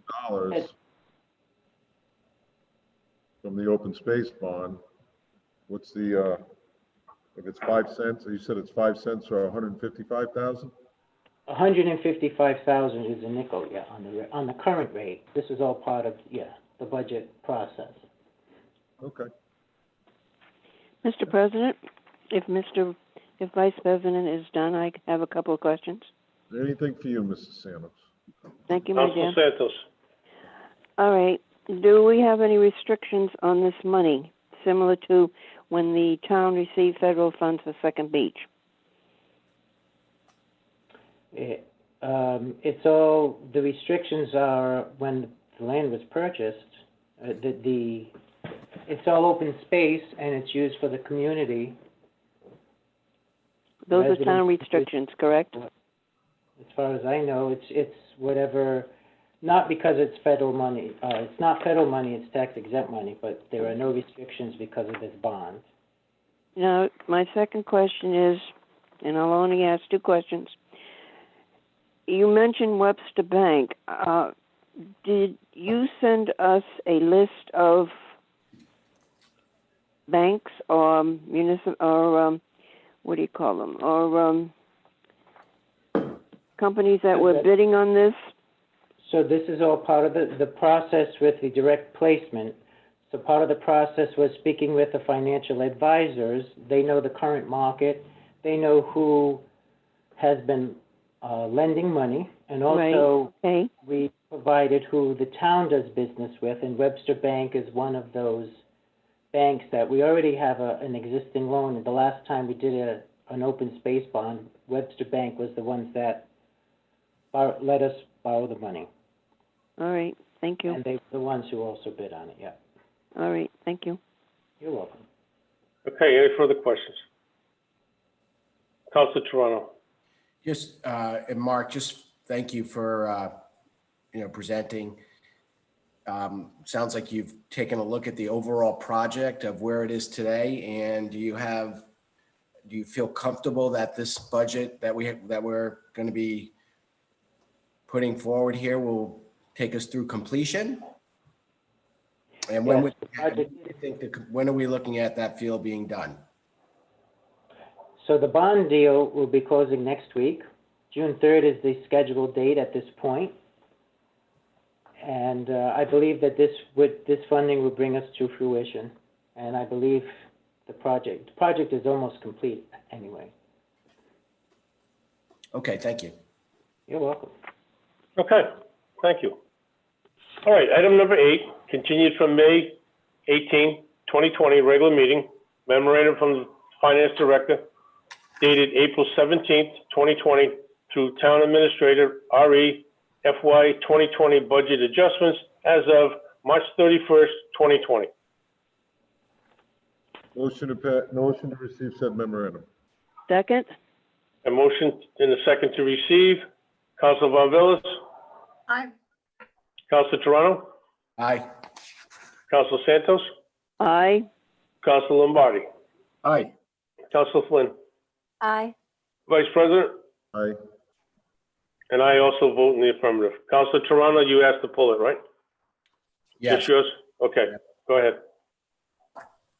Just as in past meetings, I've asked Mark, and I think we've even talked about it as a council, to try not to put these budget updates into the consent calendar, because if we don't pull it out, then it will just kind of gets approved automatically. And I think this is information that the public should hear.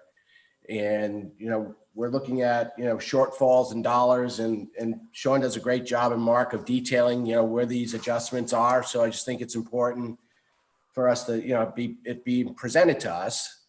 And so that the people, the residents who are watching or who might want to watch it later will understand, the $1 million shortfall or the $1.4 million shortfall, and just where it's coming from and what our plans are to hopefully resolve it. So if Sean sent this to us, or Mark. Yep. Certainly. So part of these times with the COVID, one more slide. Yep, thank you. Oh, these are different times we've never seen before. So part of the process to dealing with COVID-19 was we looked at our revenues that might be impacted.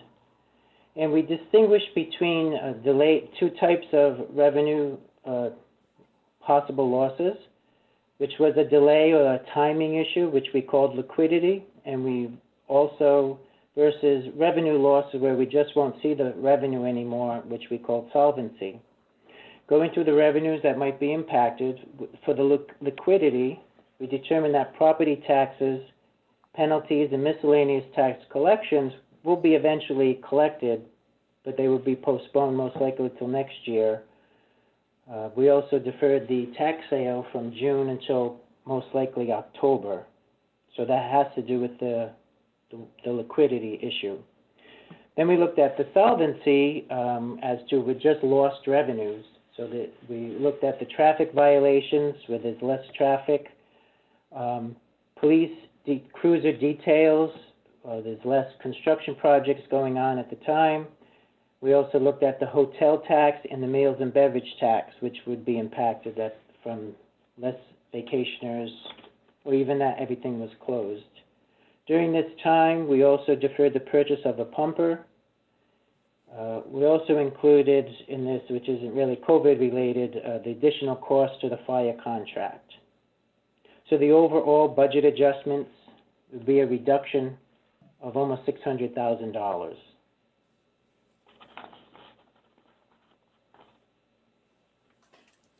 and my memo outlines where we're going to get the money, or how this is impacted the budget.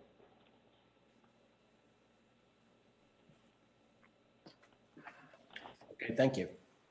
You're welcome. Okay. Any other questions for Mark? Any follow-ups, Councilor Toronto? No, that's great. I just, again, wanted to share that with the residents, and Mark does have more details on it. So if people want even more details, they could pick a copy of this up at the town hall. Okay, thank you. Item number 9, continued from May 18, 2020 regular meeting, resolution of the council, RE FY 2020 budget adjustments as of March 31st, 2020. Motion to pass said resolution. Second, I have a motion to pass, been seconded. Councilor Von Villas, Aye. Councilor Toronto, Aye. Councilor Santos, aye. Councilor Lombardi, Aye. Councilor Flynn, Aye. Vice President, Aye. and I vote in the affirmative.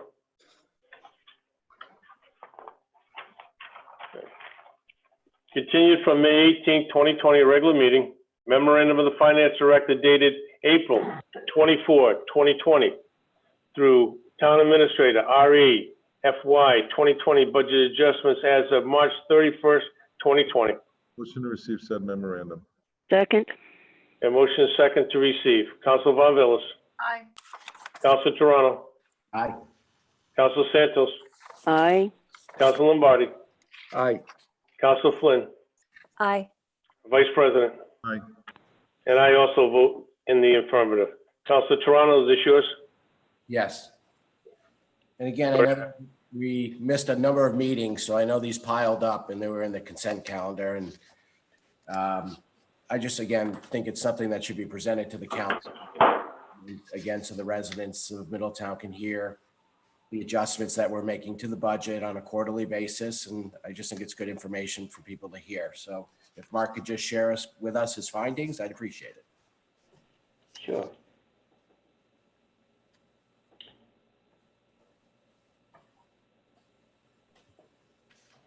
So in this memo, there are 9 budget adjustments to the general fund, and this is through March 31st, 2020. The total of the adjustments will increase the budget by $416,420. The majority of the adjustments will impact the building department, IT, non-department specific.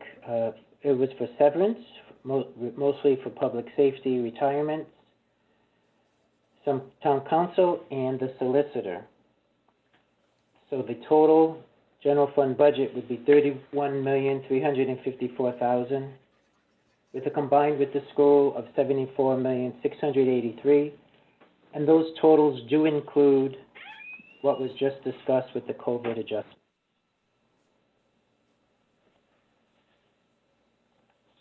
And the backup is in the memo.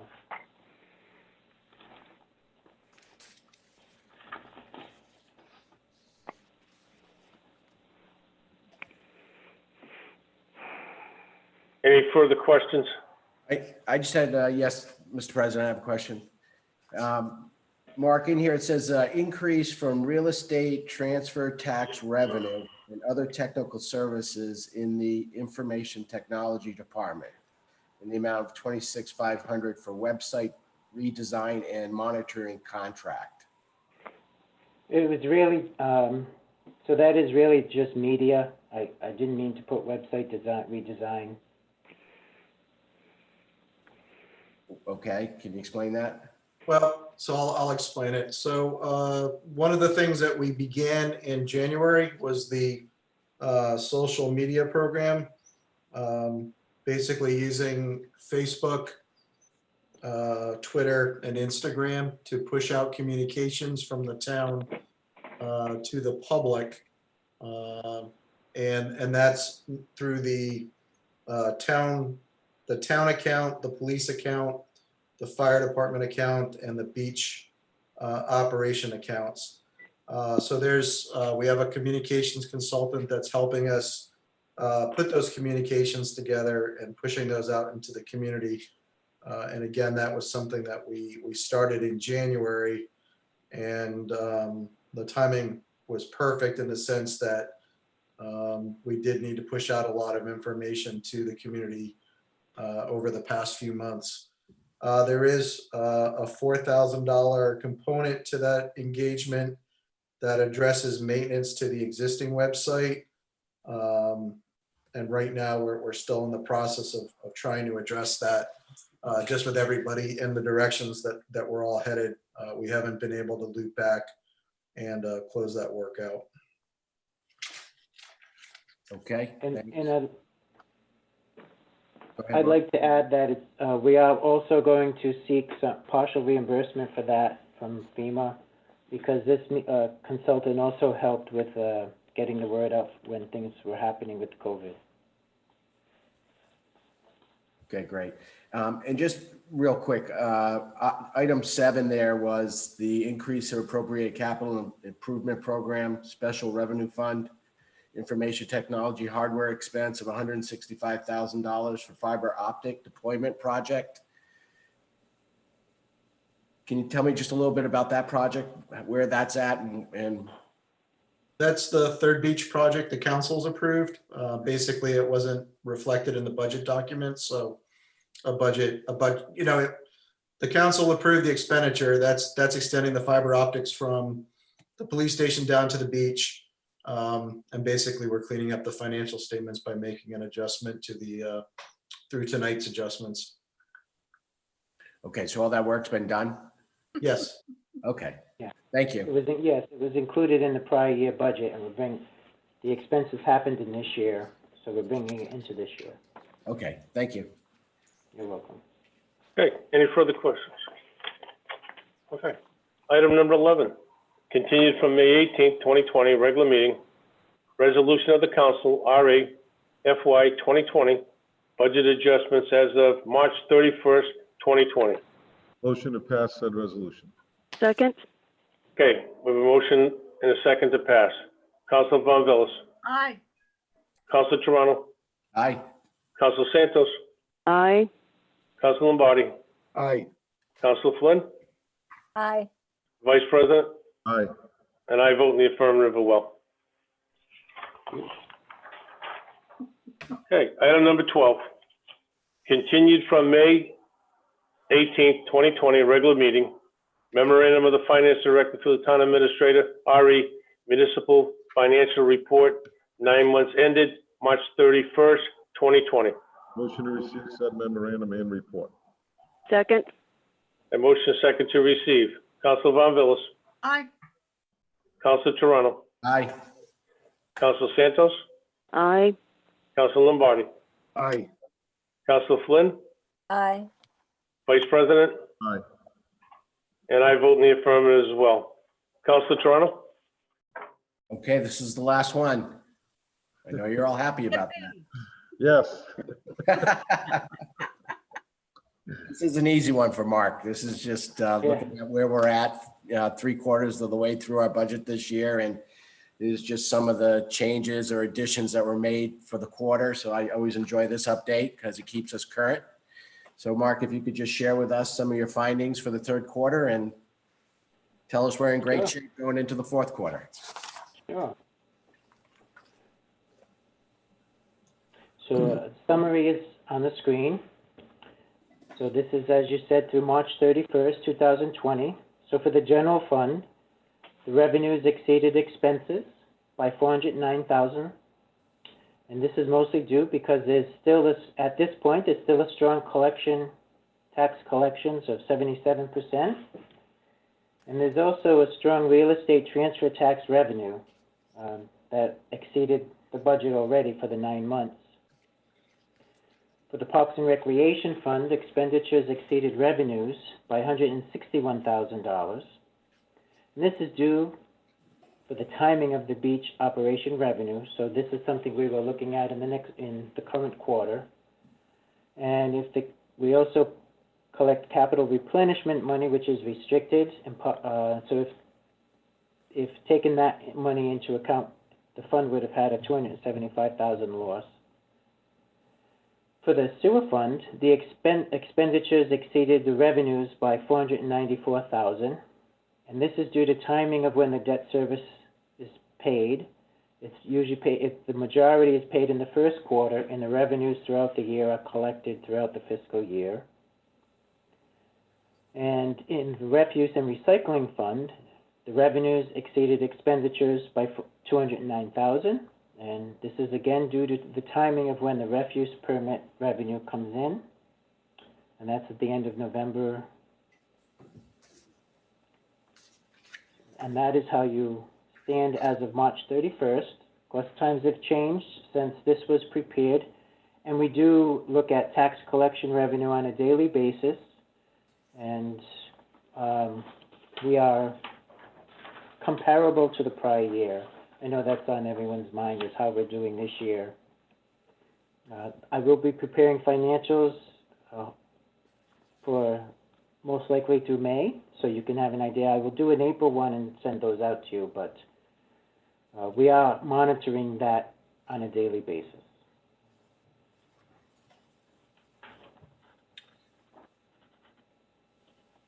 Okay, thanks, Mark. And Mark, you may have just said this, and I just want to make sure it's clear, is you're looking at the next quarter and taking into consideration everything we've been going through in the last 6 to 8 weeks and what type of impact that's going to have. I know we had a spending freeze in the town.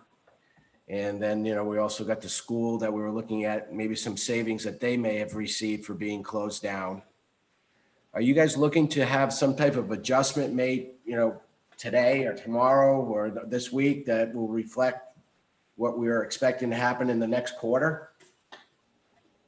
Aside from what was already discussed in the first budget COVID adjustments, I would say those are suffice at this time, but we are looking at things on a daily basis. Okay, great. Thank you. You're welcome. Okay, any other council? Okay, thank you, Mark. Thank you. Thanks, Mark. Okay, item number 13. Mr. President, I have to recuse myself on this item. Okay, Madam Clerk, please note that Councilor Santos has recused herself on item number 13. Thank you. Item number 13, continued from March 16, 2020, regular meeting, appoint one member to the Citizen Memorial Committee, indefinite term. We only had one person apply. Vice President? Yeah, we only had one person apply. Motion to appoint Charles DeTucci to the Citizens Memorial Committee for an indefinite term. I'll second that. Okay, Councilor Von Villas, how do you vote? Aye. Councilor Toronto? Aye. Councilor Santos, recused. Councilor Lombardi? Aye. Councilor Flynn? Aye. Vice President? Aye. And I also vote in the affirmative.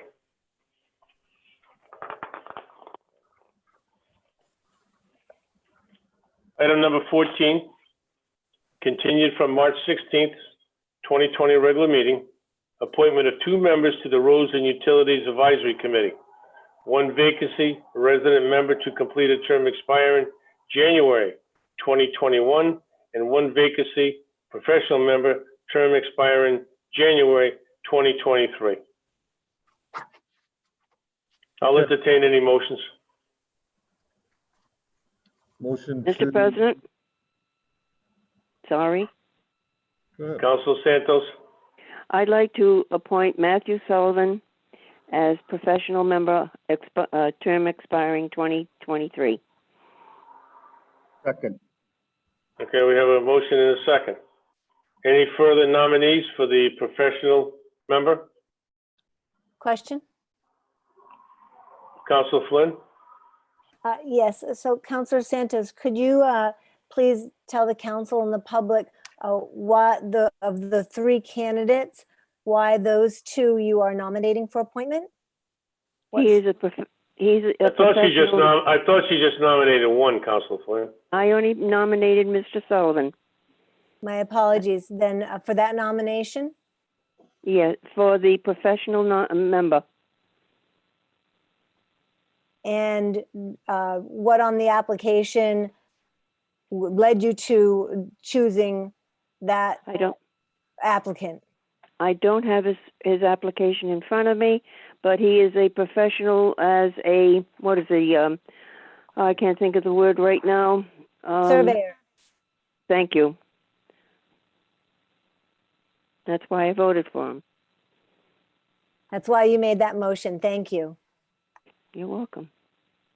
Any other comments? Mr. President, Council Lombardi. I believe Mr. Sullivan has worked for County Corporation for, Paul, you might want to correct me, for better than 30 years. He's an Correct. engineer, he's a surveyor. Correct. His qualifications are impeccable for this position. Correct. So That's I good. wholeheartedly support him. Are there any other nominees for that position? Hearing none. Council Von Villas, how do you vote? Aye. Council Toronto, how do you vote? Aye. Council Santos, how do you vote? Aye. Council Lombardi? Aye. Council Flynn? Aye. Vice President? Aye. And I also vote in the affirmative for Matthew Sullivan. Okay. We have another opening. Mr. I'll President, entertain any, I'd like to- Council Toronto. I would like to nominate Thomas Darby of 243 Alston Ave. Second. Question? Here we have a motion and a second. Council Flynn? Same question, Councilor Toronto, if you could please tell us and the public why of the two applicants that you nominated Mr. Darby. I know Tom personally. He's been a long-term Middletown resident. He has worked for the city of Newport in the roads department, and so I felt he was qualified for that position. Thank you. Okay. Any other nominees for that position? Hearing none. Council Von Villas, how do you vote? Aye. Council Toronto, how do you vote? Aye. Council Santos, how do you vote? Aye. Council Lombardi, how do you vote? Aye. Council Flynn, how do you vote? Aye. Vice President, how do you vote? Aye. And I also vote in the affirmative.